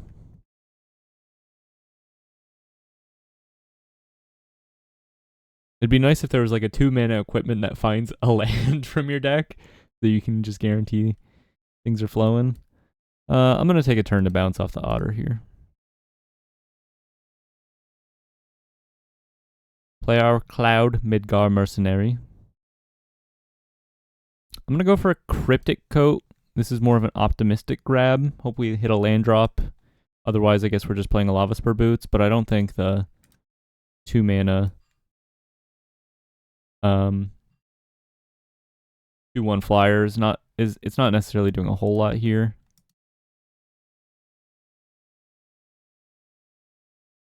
Hit them for 3. Cool. Not the worst thing. Voice of Victory, nice. Probably just makes sense to swing first. Oh, it looks like they're going through a kind of a rough mulligan here. They could quench this.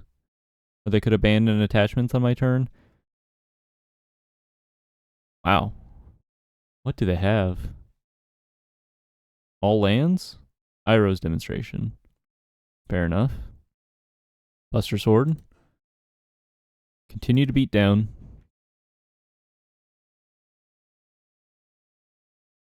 Abandon attachments. Setting up for a pretty big... Okay, good to know they're on Quench. 3 lessons in the yard.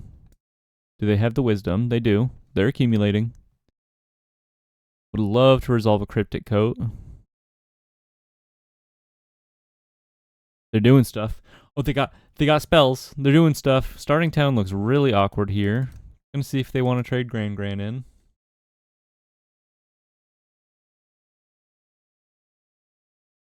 Kind of surprised they didn't play their Storm Chasers talent there, I guess. Maybe they had Quench.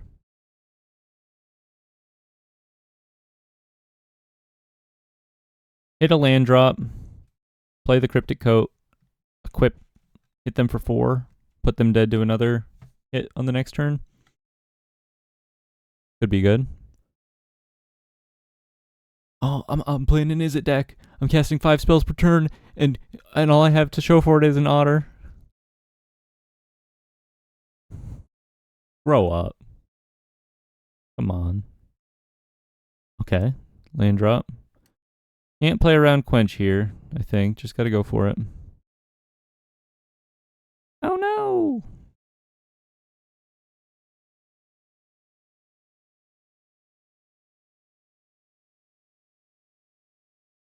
Oh no. Yeah, I mean, they have a huge advantage game one without any graveyard hate in my deck. It's really kind of, I don't know. You know, it's not like clunky enough to justify the how powerful it is, you know. The floor isn't that low, the ceiling is quite high compared to like a traditional reanimator list, even the Caballero slash Superior Spider-Man combo. Um it's like they kind of do need their cards to line up and then they get to win the game. They don't just outright win the game, but Ancestral Recall is quite strong. Interesting little effect here. Double ward triggers from Cloud being equipped with the Lava Spur boots. Good to know if you're playing in paper, you might not think about that too much. Not going to scoop quite yet. Probably dead, but if we land this dissection tools and they don't have an answer for it, okay, well, I am going to scoop to that. Okay. Bring in the high noons. Bring in the... I generally don't think the Interrupter's that good in this matchup. Don't need the split ups. Definitely need the Soul Guide Lanterns. Cut the bounce off. Cut some Flood Pits Drowners. Maybe just cut all the Flood Pits Drowners. Who cares? Aether Spark's kind of interesting. I don't know. Cut the Aether Spark. Cut an Aegis. Try it like this. Dragoon's Lance could be flying if we need it.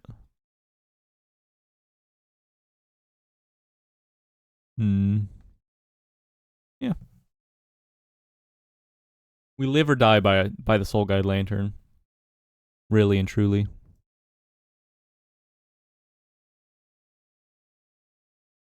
Really and truly. F&M tomorrow. So I guess you know today I'm recording this on a Thursday. F&M tomorrow, exciting stuff. Gonna bring my green-white heirloom Gear Hulk Might Form Harmonizer deck. I like this hand. It's got stuff. It's got lands. Yeah, I think we'll skip on a second Cloud here.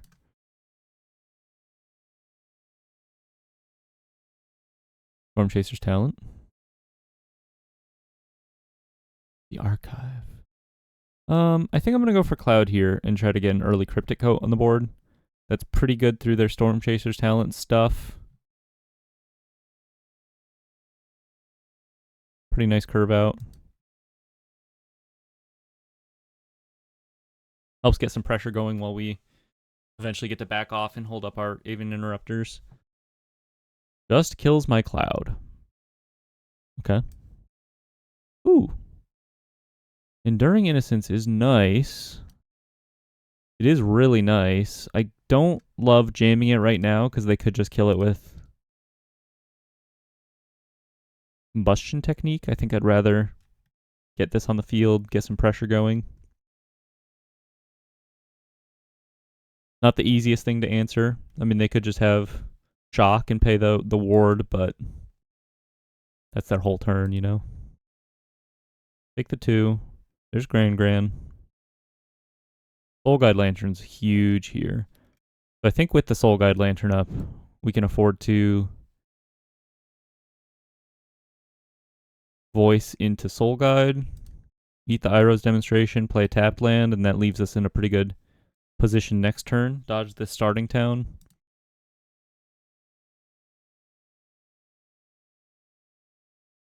We have options next turn. We can play the Enduring Innocence, draw cards off of the Voice of Victory. The real important piece here in all of this is that we get to just crash in for 3 every turn. No questions asked, pretty much. Attacks with Gran. I almost wonder if I'm supposed to block the Otter here.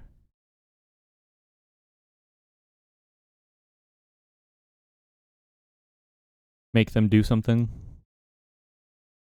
I kind of like it. Yeah, I'll take it.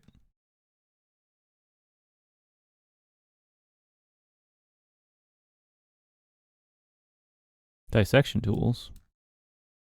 Well, I'm going to play the Enduring Innocence then. Start drawing some cards. Lava Spur Boots ain't bad.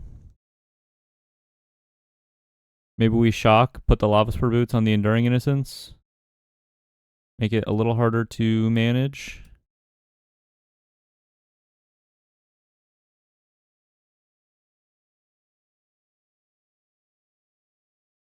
There's not a whole lot they could do from this position, I think.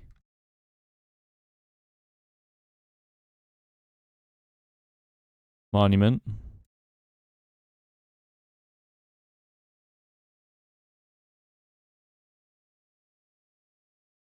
Grain coming in. I think I'm gonna block Grain. Gain 3.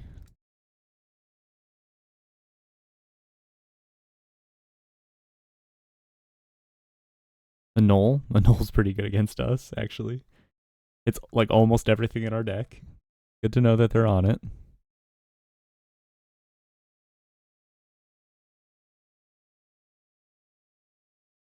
Probably has to just shock my Enduring Innocence here. Kind of the position they put themselves in.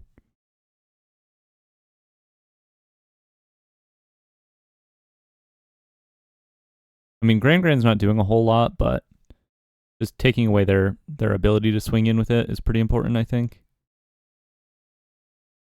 Pays the ward. Okay. Fair enough.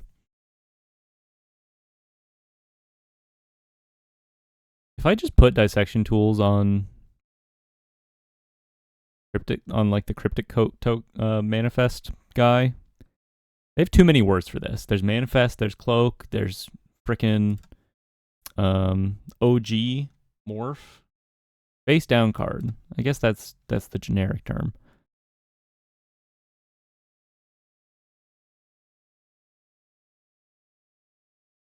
I could also just cast a dissection tools. Draw a card. Could also just hold up Aven Interrupter for another turn. Another Soul Guide Lantern. That's interesting. Yeah, I guess there's no reason to be silly here. Let's just play another Soul Guide Lantern.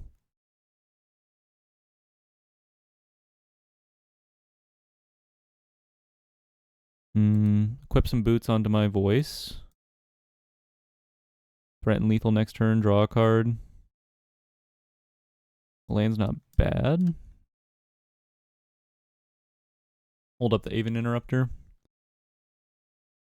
For them to find lethal here, they'd probably need to resolve another monument, which they won't be able to do. Realistically. Let's go ahead. We won't let them discard here. They can't find a quench. Try to keep them off of quench here. And that ought to do it. That ought to do it.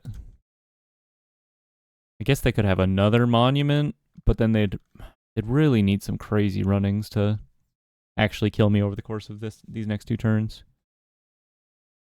And they wouldn't even be able to cast spells on my turn anyway, so really not too much to worry about there. Attacks with Gran.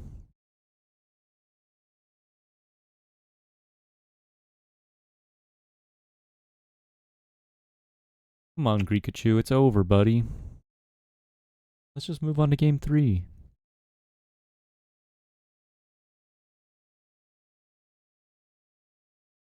Blocking Gran.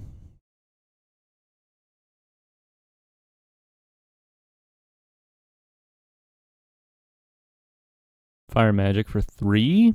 Wow, that's pretty good. I don't think it'll be enough. We have a hasty dissection tools coming in next turn. But it's pretty good. They'd have to have exactly a null or quench in their hand here. I guess quench. Yeah, they get a reduction on quench. Can I play around a null somehow? I could get lost artist talent. That plays around quench. Get lost the artist talent. Play cloud.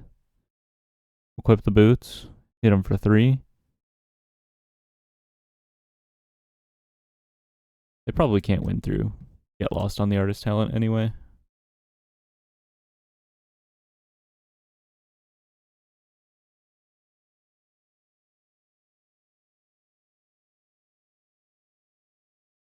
Draw a card. Nothing really to grab here. Guess we get another trigger for our... Voice of Victory is nice, actually, because rather than hit them for 3 here, I'd rather just play the voice so that they can't trigger their monuments on my turn. We'll just kill them next turn. And that should do it. I don't know that there's a whole lot they can do here with the Soul Guide Lanterns on the field, etc., etc. Had to get a lot of hate going, but keeping them off of double triggers on the monument should be enough. They're allowed to accumulate wisdom.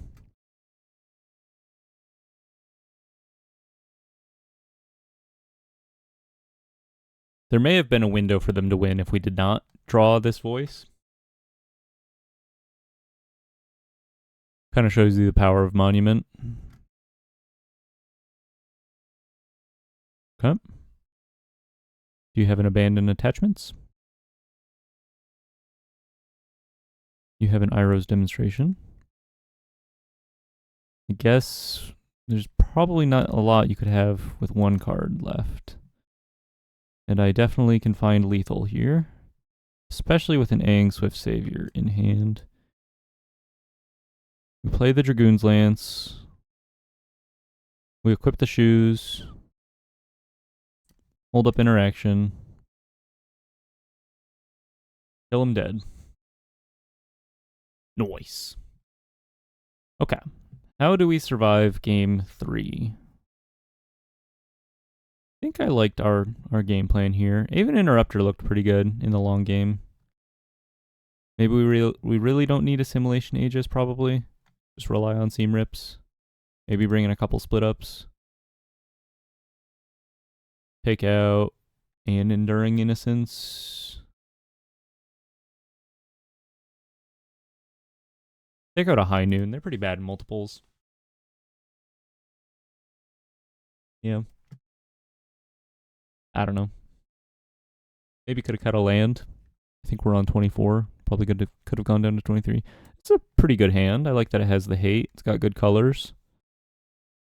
Might just lead on a tapped Multiversal Passage on blue. Save us a couple life. Just play the High Noon on 2. Seam Rip's a really good draw.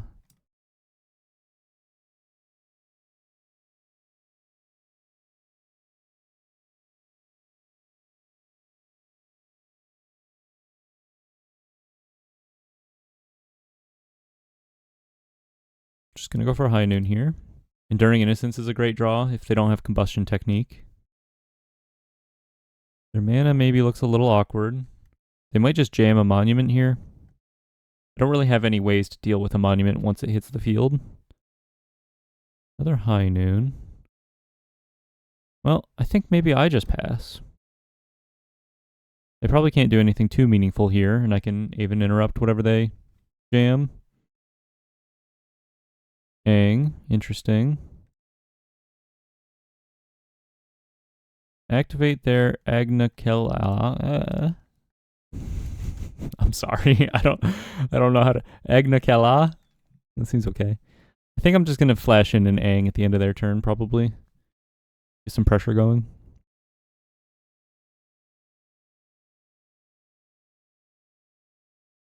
There's a talent. Well, I guess we get to interrupt this.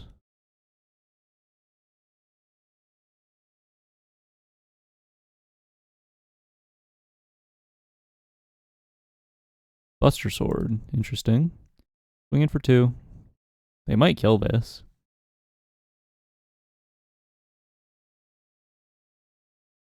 Pass it to you.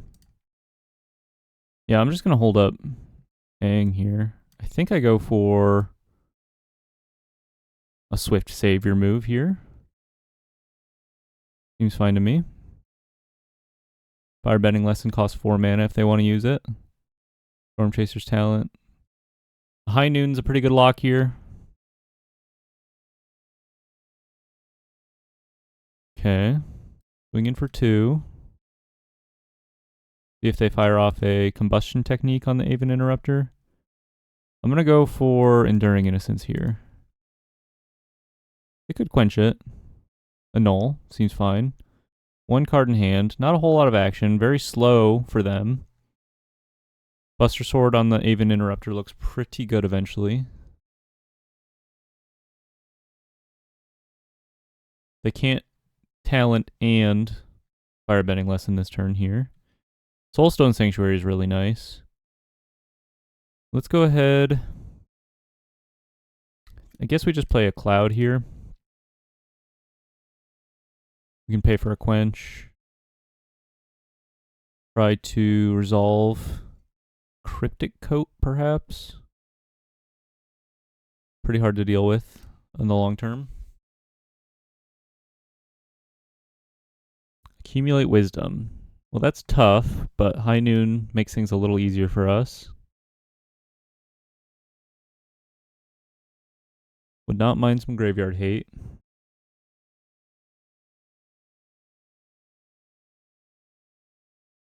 Honestly, I would kind of love to just play and equip the Buster Sword. It won't let us... We won't be able to trigger it, but... Oh, nasty. Annul? Okay. We won't be able to trigger it, but... I guess we just fire up the Soulstone Sanctuary here, if they're going to flex the Annul. Starting town? Yeah, just pass it to you. Kinda thought they would grab the Accumulate Wisdom.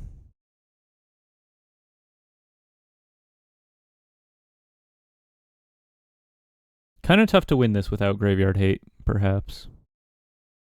They really, really have a huge advantage here. And the High Noon, it's decent in this matchup, but they have a lot of things they can do at instant speed, so it can also hurt us quite a lot. Storm Chaser's Talent, nice. Probably going to grab the Accumulate Wisdom here now. Yeah, this is just really nasty. Yeah. Swing for 2. Interesting. I probably wouldn't do that. Fire up the Soulstone. Get lost. Okay. That gives us something else we can do, I suppose. So we can just like Seam Rip an Otter and swing for 3. We can make them use the Annul here. Keep them off of... I guess we swing for 3. And then if they decide to Accumulate Wisdom, we get to resolve our Cryptic Coat, which could be tough for them. Trade our Sanctuary here.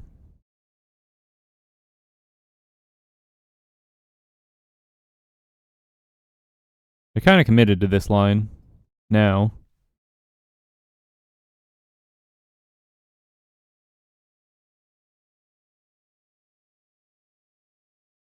Cryptic Coat doesn't just beat them, but it gives us a decent amount of play in the long game.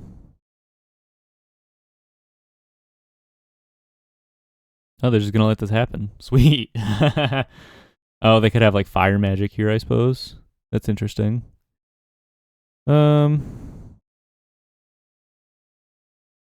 Maybe we hold up the mana here. Shoot them with a High Noon.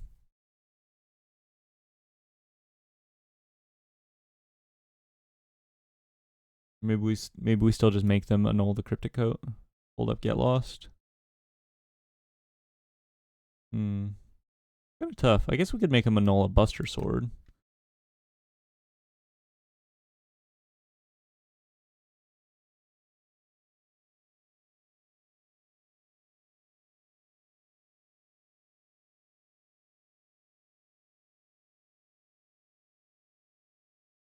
Okay.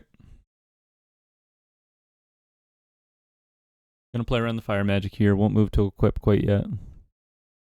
Firebending Lesson. Interesting. 3 for 1, kind of.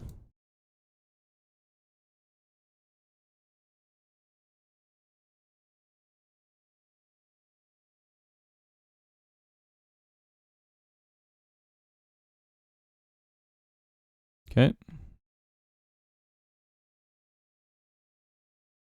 They might tap out, level up the Storm Chaser's talent all the way, which we can answer pretty easily. Soul Guide Lantern's really nice here. I'm just going to jam that, make them annul it, I guess. Wow, they decide not to annul it. That's kind of crazy, right? Kind of like your whole thing.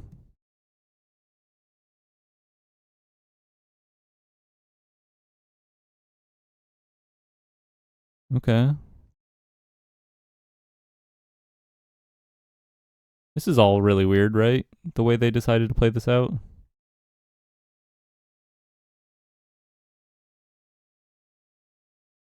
Draw, discard.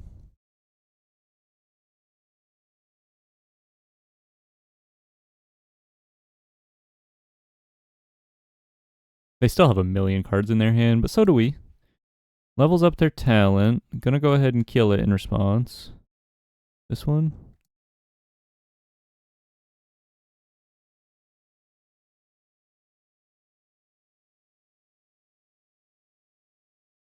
Another get loss is pretty nice. Maybe we preemptively hit this second talent.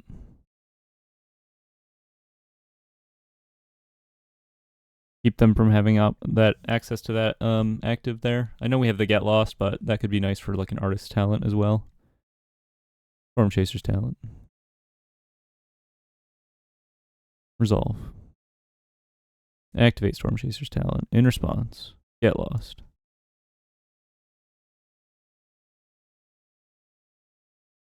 They have a million maps.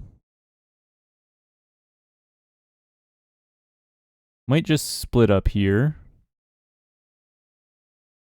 Plays around the annul. We could just set up a line where we like high noon them in the face 3 times and kill them. Kind of interesting to think about. I guess the Otter's just a 1/1 right now. I wonder if they counter a second high noon. They definitely counter the Cryptic Coat. Yeah, if they counter a second high noon.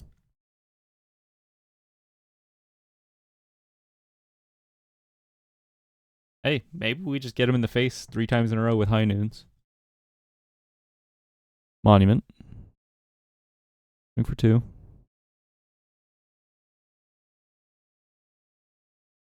Okay, and they have access to draw discard here now. It's a pretty fast clock. If they just go straight for damage, which they probably should, to be honest with you. More cards does not do a whole lot through double high noon.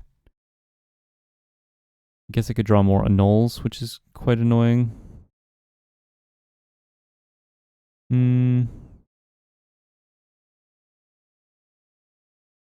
I guess I go for a seam rip on the Otter here.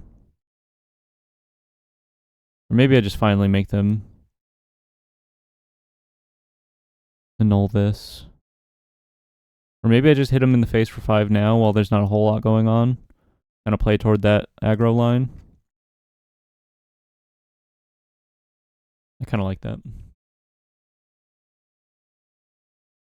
And maybe eventually we would just like resolve an Aven Interrupter and put a Buster Sword on it for that last 4 damage.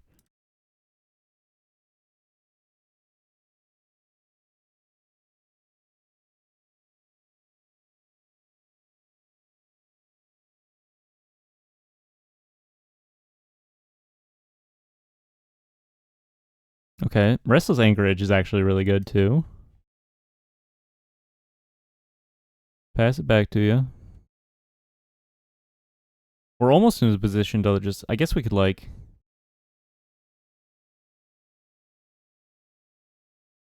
Almost in a position where we can safely like equip a Buster Sword onto our Restless Anchorage. So they're drawing a million cards. We can't prevent that anymore. Probably don't want to give up the high noon quite yet then.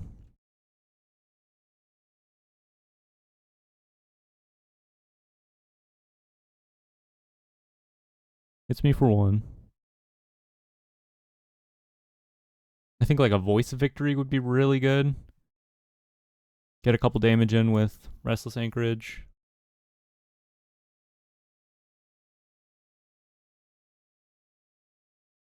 Storm Chaser's Talent. They kind of get to go crazy with this. They have 1,000,000 mana. Passes. Weird. Really weird. My turn. Voice of Victory. Huge draw. Play the voice.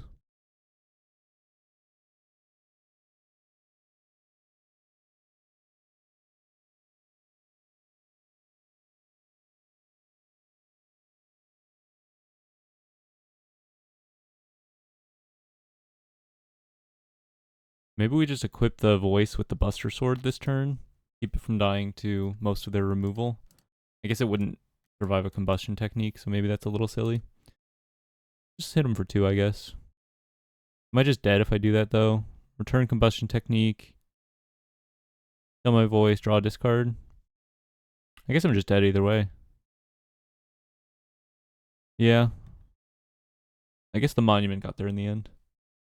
Kind of tough. Not a whole lot we could have done here. Didn't see really enough soul guides, I guess. We saw one early, but... I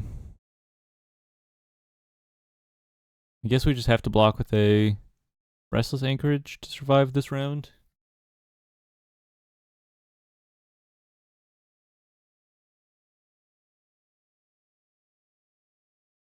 There's their one spell.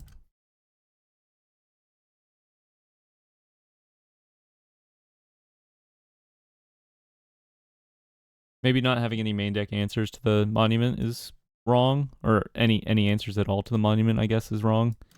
Maybe we just need to be on disenchant. Block an Otter.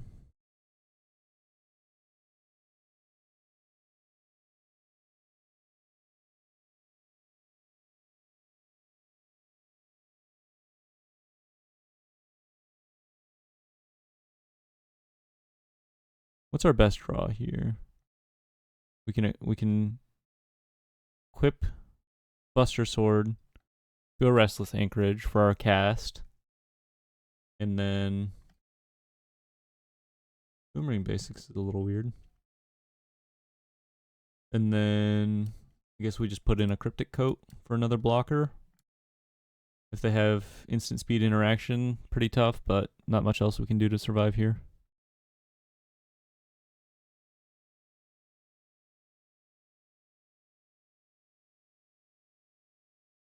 Okay.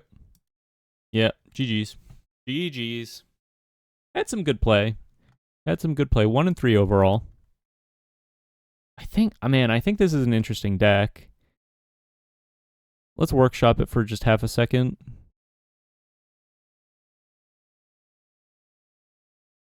Kind of realizing what the powerful things are, I think. Bounce Off, maybe not that good in the meta. I like the Lava Spur Boots. Dragoon's Lance is fine. Voices are really powerful. Maybe go down a couple Flood Pits Drowners as well. Cryptic Coat is nice. It's fine as a 1 of. The Assimilation Aegis seems fine as a 2 of. Shield seems pretty good. They're like a pretty good 1 mana play / creature.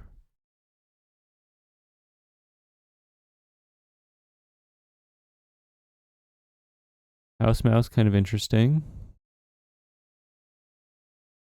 Maybe we're supposed to just be on like Lightstall Inquisitor. Kind of interesting. Momo. Novice Inspector. Really not bad.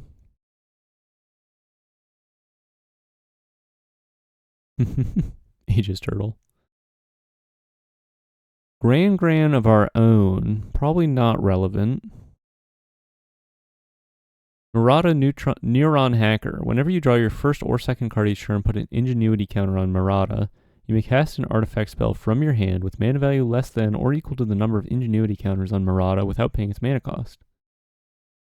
Interesting. Kind of interesting. I'm curious to test that as a 1 of. We do tend to have artifacts in our hands that we want to artifacts in our hand that we want to cast. Maybe we go up another Cryptic Coat for that reason. Are there any good 1 mana artifacts that could be relevant? Synthesizer lab ship.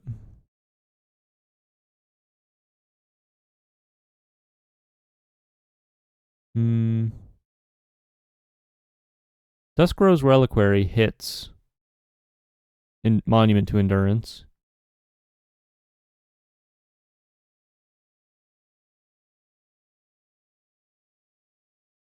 Upping its mana cost. Is there any 1 mana? I guess we could just like play Soul Guide Lantern in the main. Kind of not the worst idea. Kind of like one of the better 1 mana artifacts right now. Let's go. Let's just hedge for that. Let's go 2 main deck Soul Guide Lanterns. Seems fine.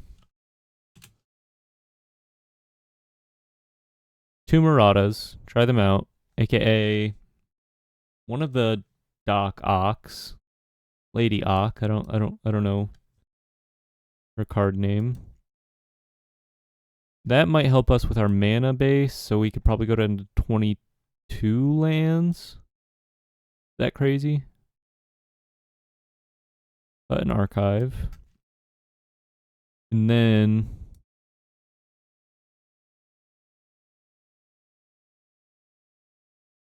in our sideboard, maybe we find maybe we put a couple Duskrow's Reliquaries.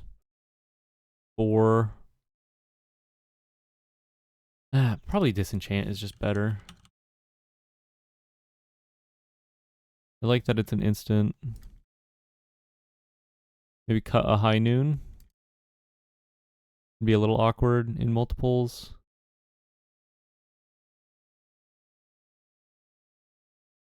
Four Seam Rip. I like the curve.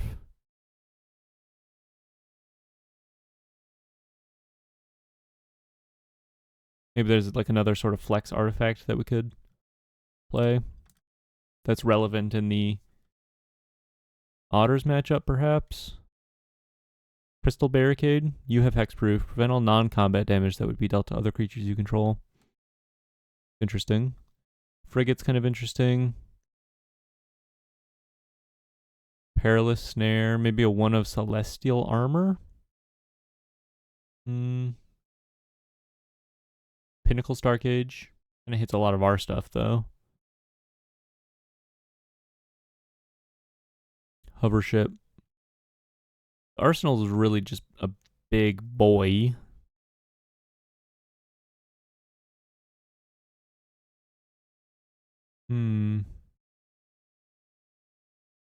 Braided Net. Maybe just like the 4th Cryptic Coat is kind of interesting. Not super duper good in the Otter matchup here. Mendicant Core. Guide Light.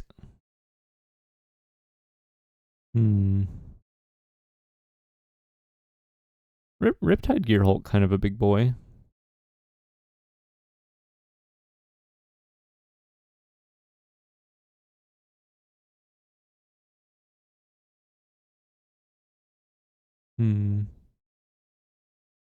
Mac D.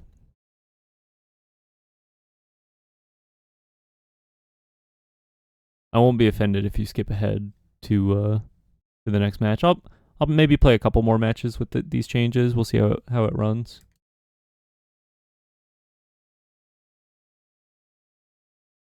Deal with a lot of spells, deal with a lot of creatures, deal with enchantments for cheap.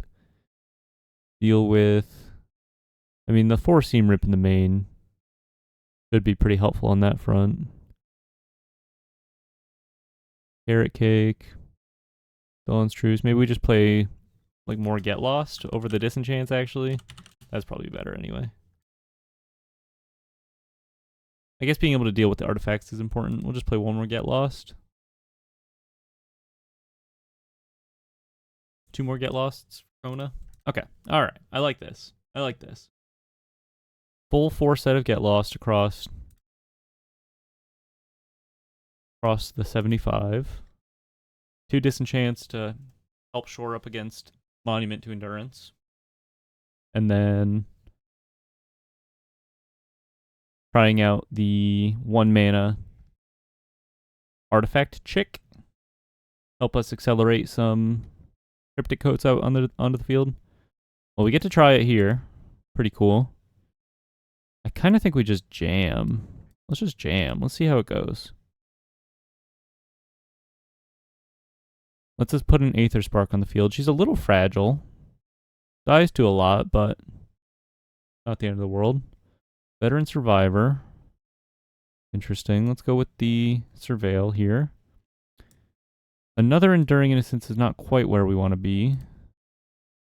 No attacks.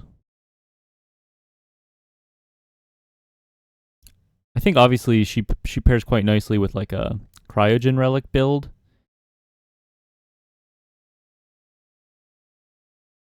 But I'm kind of fascinated with her here.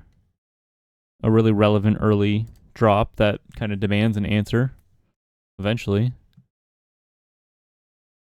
Mana situation a little awkward. Let's just go ahead and take them off of the voice.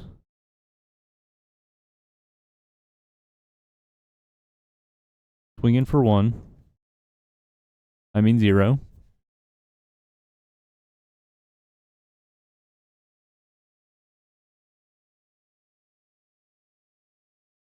You may cast an artifact spell from your hand with mana value less than or equal to the number of ingenuity counters without paying its mana cost. Interesting. No blocks. Well, it's going to be worth quite a lot of mana here if we get to untap with it next turn. Cryptic Coat. Okay, well, we get to put a Cryptic Coat into play, which is kind of crazy. So we can go Enduring Innocence and then put a Cryptic Coat into play to draw at instant speed, right? Because we get to just cast it. We get to ignore timing restrictions. Kind of interesting. Abandoned Air Temple speeds things up a bit for them here. United Front speeds things up quite a lot. Probably just going to block with our Cryptic Coat here. Draw a card off of Enduring Innocence. Put another counter on Murata. Okay. It's kind of neat. Let's go ahead and just block. Reduce their body count a little here. Angler Shield. We could play Cloud. Oh, this is nice, actually. Wow. Did I stumble into something kind of real? We can play Cloud. We can grab a Dissection Tools, draw a card. And now we have the mana to, like, bounce our Cryptic Coat back to our hand. Yo. This is actually sweet. I might just go up to 4 of her. I mean, it's paying off well, specifically in this matchup. Obviously, they're not interacting with her at all, but it's kind of nasty. Like, being able to return the Cryptic Coats and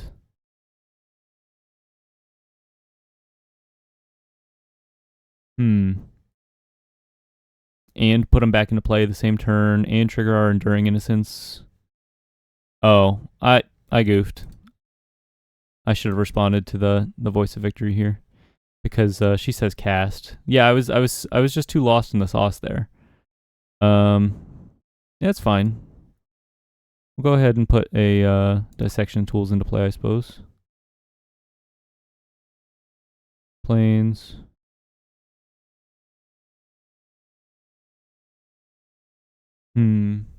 Do we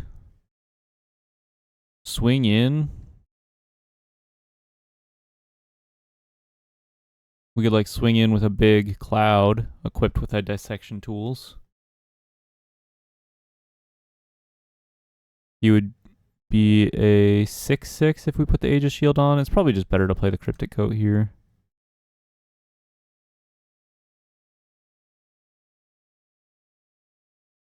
Maybe move the Dissection Tools.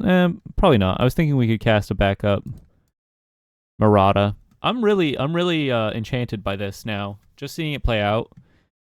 The access to the mana. I think maybe this is the build. Go all in on it. 4 Cryptic Coat, 4 Murata. Just being able to like flash in these effects to double our Enduring Innocence triggers, essentially. Really, really interesting stuff. They scoop it up. Yeah, the unblockable Cryptic Coat situation was going to be a bit of a problem for them. Bring in our split ups. Bring in our authorities. Go to down a Lava Spur, down the Soul Guide Lanterns, down the Aven Interrupters. Probably play it like that. Really, really interesting stuff. Yeah, I'm gonna go back into the workshop after this, bump up those numbers. I probably will play maybe one more match here on video if this one goes well, and then on a future video we'll go back into a league, quote unquote, and retest it, version 2.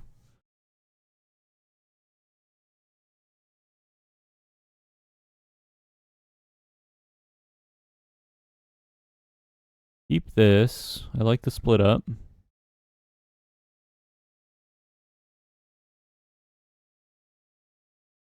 Dryad Militant. Doesn't do anything against us. Take another split up. I guess it's good against the Lessons deck, kind of. Maybe makes sense why you'd be main decking it right now. Play a Voice of Victory of our own. Maybe they'll swing in, play into the split up. Come on, Sheltered by Ghosts. Suki. Yo, Suki's awesome. She's really, really cool with Voice of Victory especially.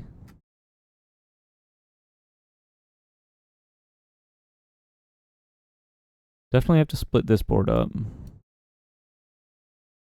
We'll go for the tapped creatures. Hold back blocks here.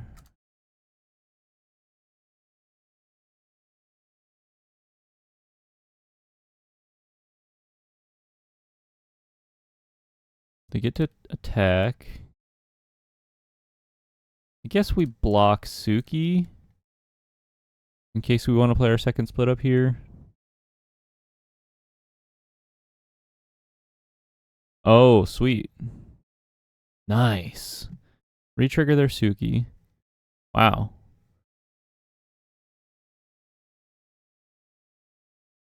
Artifact.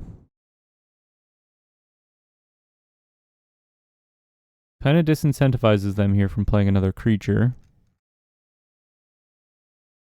Now that they see the split up.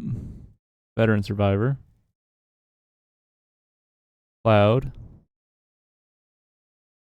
Well, I definitely just eat their board, right?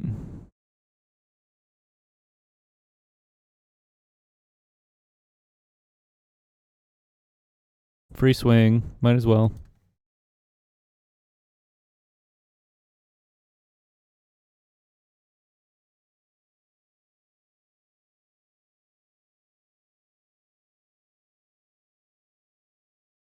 And then we're pretty close to another white here.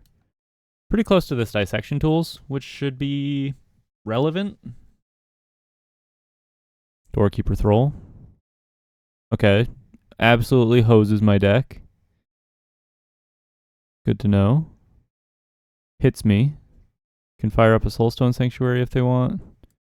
Decides to go for this. We can seam rip the Doorkeeper Thrall. Suki kind of doing a lot of work here. Play a Cloud. Extra blocker. I suppose if they draw... I don't think it really matters what we grab here. If they draw a land, we're just dead. Yeah. Nice runnings. Suki looked really good. Kind of hard to deal with that. Probably need to bring in some removal here. Go down Angler Shield. Go down Aether Spark. Run it like that.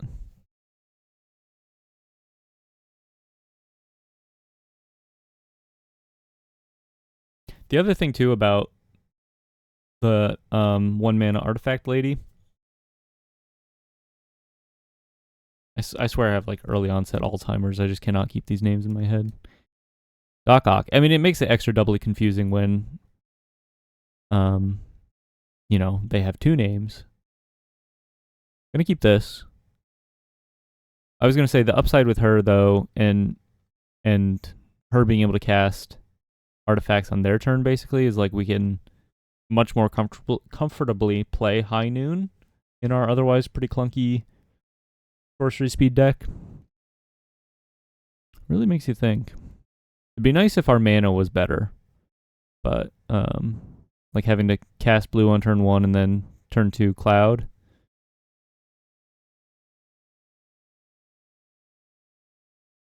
I think we just go Buster Sword here. Gives us something to tap out for next turn.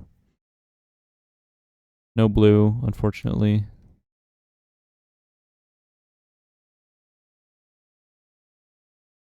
Yera and Oski. Weaver and Guide.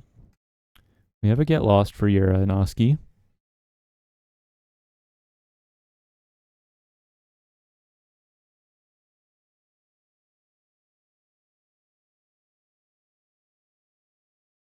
Name's Artifact. Fair enough. Team Rip on Cloud. Interesting.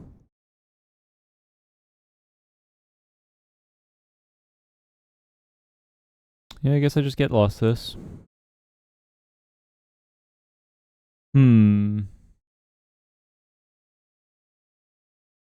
looking too good for me here. The map tokens pair really nicely with Suki. I'm gonna go Buster Sword. It's not good, but at the very least, like if I draw another planes, I get to play and equip.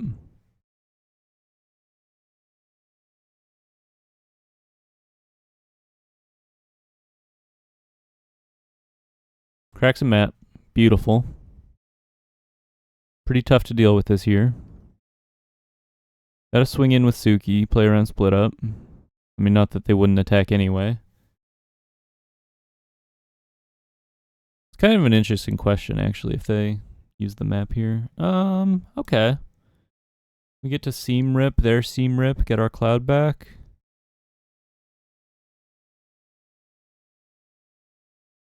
Another blocker at least.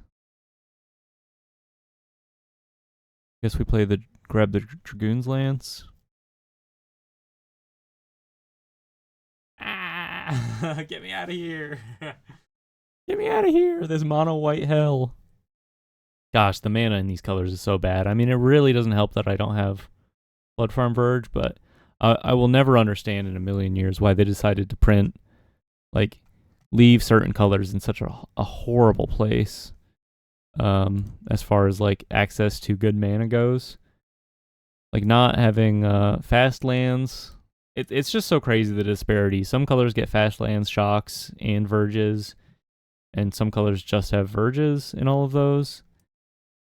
It kind of explains why you see a lot of successful like control shells in blue and white, but not too many aggro shells. I mean, people are trying tempo lists, but just not the same. Okay.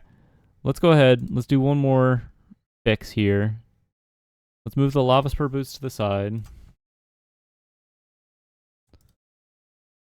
Maybe actually we can even afford Swiftfoot boots. Kind of interesting. Capital H hexproof is kind of nice. I don't know. Go down and Get Lost. For Murata. 1 Soul Guide Lantern. 4 Cryptic Coat.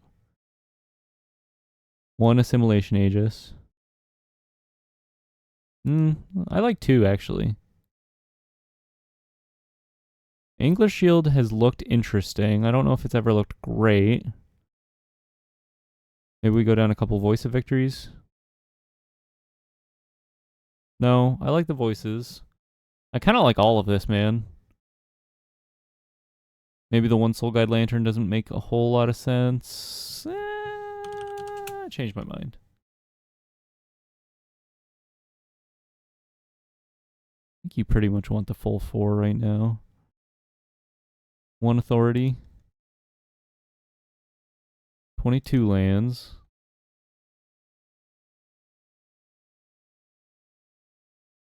Has Dragoon's Lance ever looked good? I think so.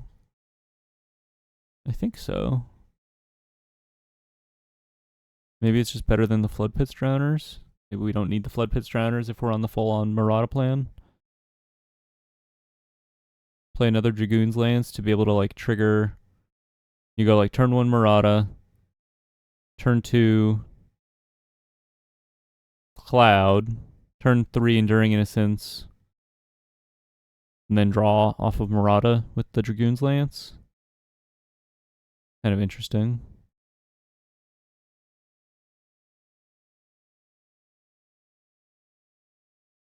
Maybe we want all Aven Interrupters in the main at that point. We go down. Aether Spark has never looked that good. Just go for a very like tight 3, basically. Just plan on getting Murata to 3 mana. 3 counters.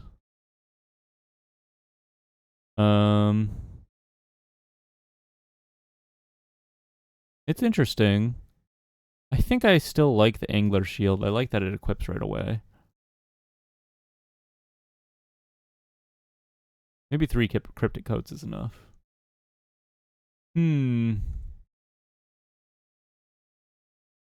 What do we think, gang? Am I crazy with all the full 4 Murata? I think it's okay. I think it has potential to put us pretty far ahead.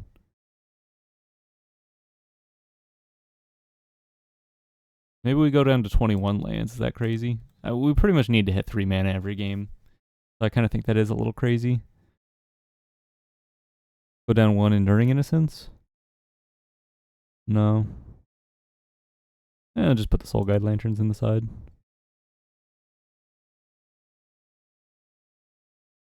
Another Get Lost. Alright, I feel like Charlie Day on the whiteboard. I'm seeing the lines. We'll play one more, and then we'll do another video with this version, and because this is going to look so awesome, we're going to want to do another video with this version, and then in that video, we'll win 5 matches in a row, and it's going to be really cool, and everyone's going to clap.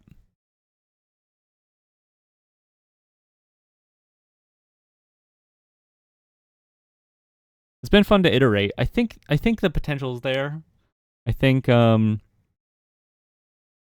including Doc Ock, Lady Octopus, is that her name?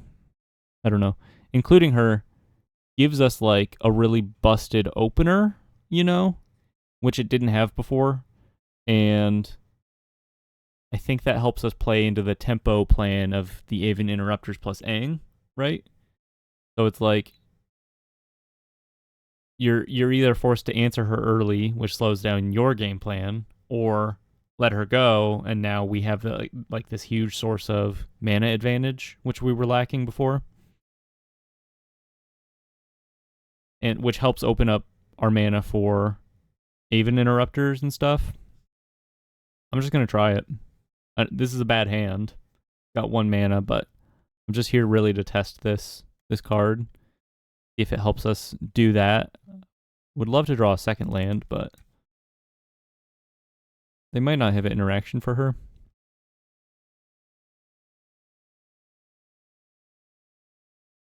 Badgermaul Cub. Team Rip for the Cub. Pretty good draw.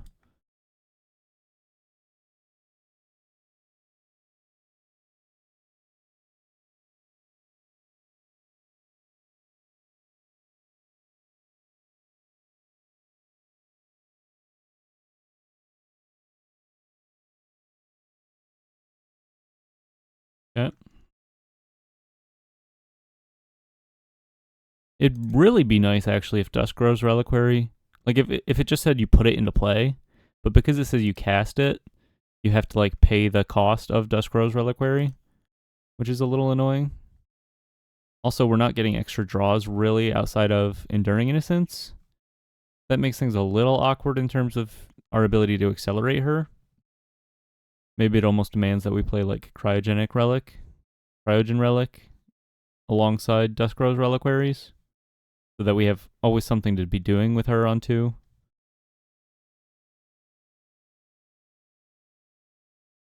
There's something here. There's something here.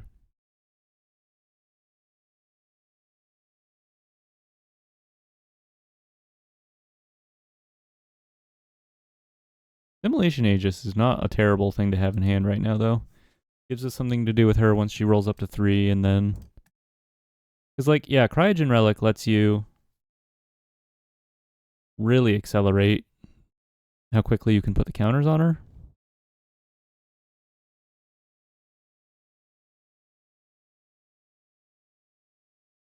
Okay. I think we have to just discard here. We have enough cards. We can get rid of the Enduring Innocence. I think I'd like to hit an Ouroboros with this Assimilation Aegis. It would be crazy if we won this game, by the way. Levels up the Innkeeper's talent. Means I can't hit Drunith anymore here. Oh, I guess I could. I could just pay for the ward with Starting Tone. See where they put the counter. I'm kind of surprised they didn't decide to go for the full level up. I guess we take them off of mana for the next phase here.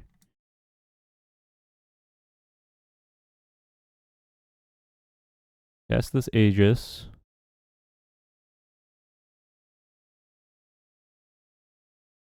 They have their counterspell, perhaps. Repulsive Mutation. Okay. Fair enough. Probably not a whole lot we can do here then. Yeah, we'll go ahead and scoop it up. Kind of a crazy keep. It really did not pan out. Let's bring in our split ups. Bring in an Authority. Bring in the Get Losts. Cut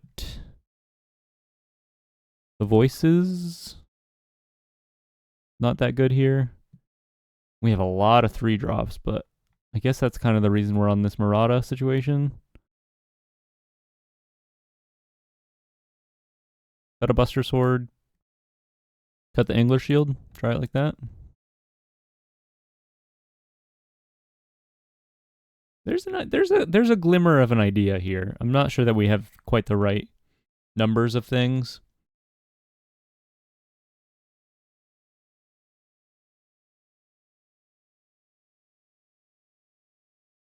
We're almost, I don't know. There's some tension between like the optimal Lady Octopus build and an artifacts build, I think, because we don't have the best like 2-drop artifacts that we could be playing around with Lady Octopus. Like Cryogen Relic doesn't fit the rest of the deck necessarily, you know what I mean?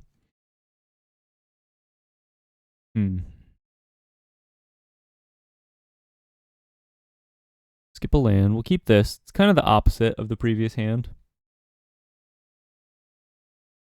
Seem rip the elf, play the Authority, or just play Cloud.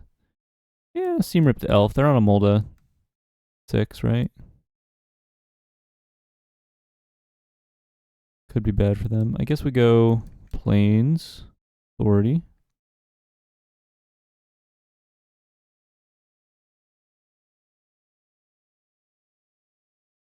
And worst case scenario, at the very least, like Lady Octopus triggers the... Ooh. I don't think I split this up quite yet. I'll just play Cloud. Triggers Enduring Innocence, like for a redraw when we need it. Let's go... I think I like grabbing a Cryptic Coat, just guaranteeing we have some kind of pressure going here.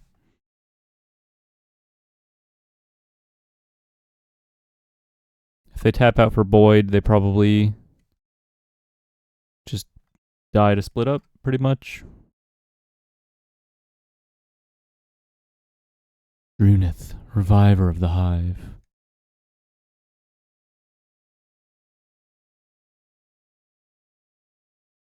Pawpatch Recruit. Cool. think I'm just supposed to split this up anyway. Because what's the Ouroboros without their big board, you know? I guess they could have...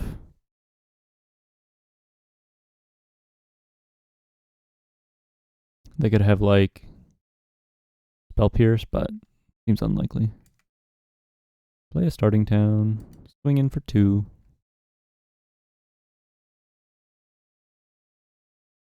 Land Ouroboros is still pretty good here, but not quite as good as it would have been.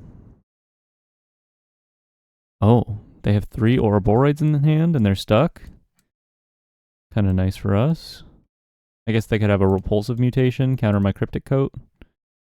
Yeah, let's play around that. Just fire up the Soulstone Sanctuary.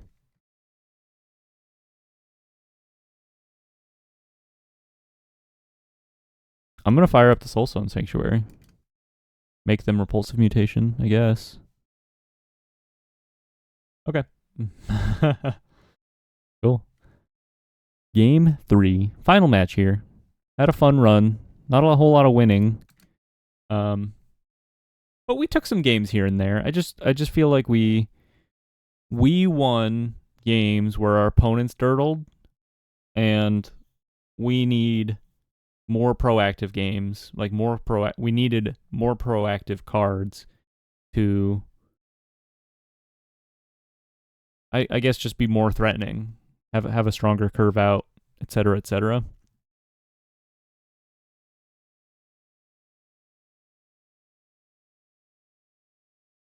Because if our opponent's not dirtling, I don't think we're interacting like enough.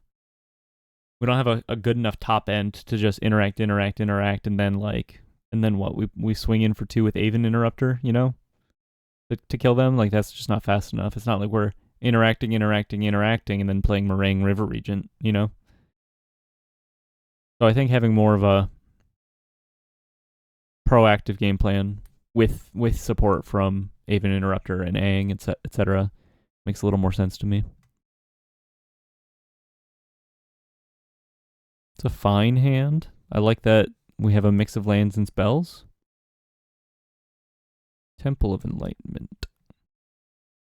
Another Enduring Innocence. We'll skip on that. We need some of our big Haymaker cards here. Would have been nice to see Lady Octopus. If I draw one, I'll just play it on turn 2 here. Would be pretty good. Split up would be good too. I don't think I can beat this curve out that they're doing here. Just grabbing Assimilation Aegis here, I suppose. Pretty bad into the rabbits, but gotta do what we gotta do.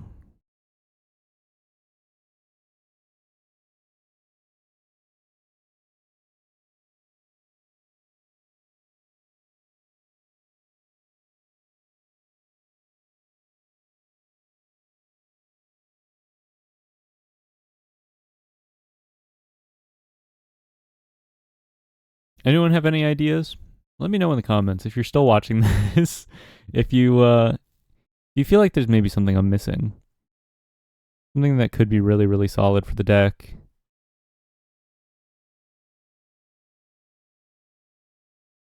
Kind of brings it all together.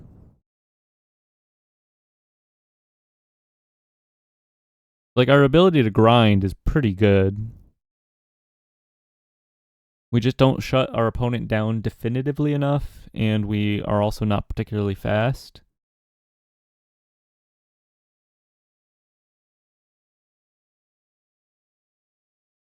Maybe we just need, like, main deck split-ups. Jeez Louise. I mean, this board is crazy. Trade Cloud in here.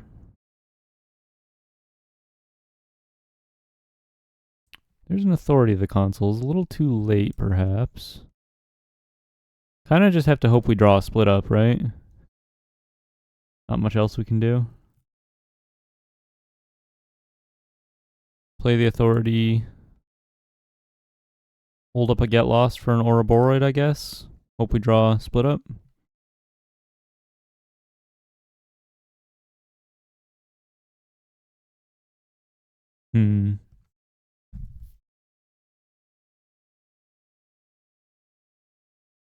Swinging in.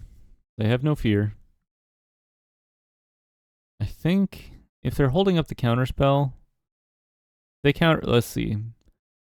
This is 4, 5, 6, 7, 8, 9 damage, plus 2 counters from plus 1. I think I'm supposed to get Lost the Drunith here. Not that good, but it might bait them into like using their counterspell.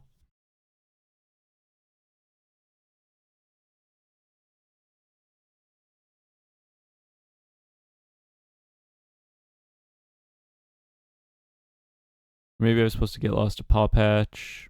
I don't know.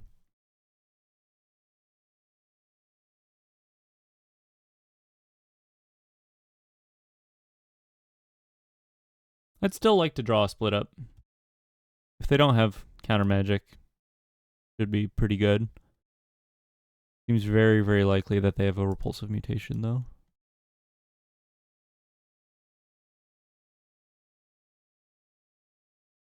Yep. Yeah, play an Enduring Innocence.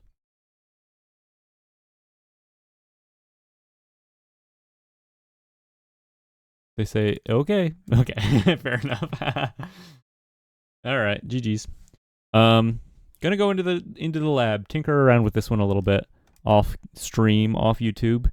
But I think there's something here. Overall, I think I went like 1 in 5. I'll admit it. I think I had a really terrible run with the deck, but I think there's something here. So I'm feeling a bit like a mad scientist right now, and I'm gonna enter the lab and see what I can cook up here. Thanks for tuning in though. If you're still watching, appreciate you a lot. Catch me next time for more standard content. I'll see you later.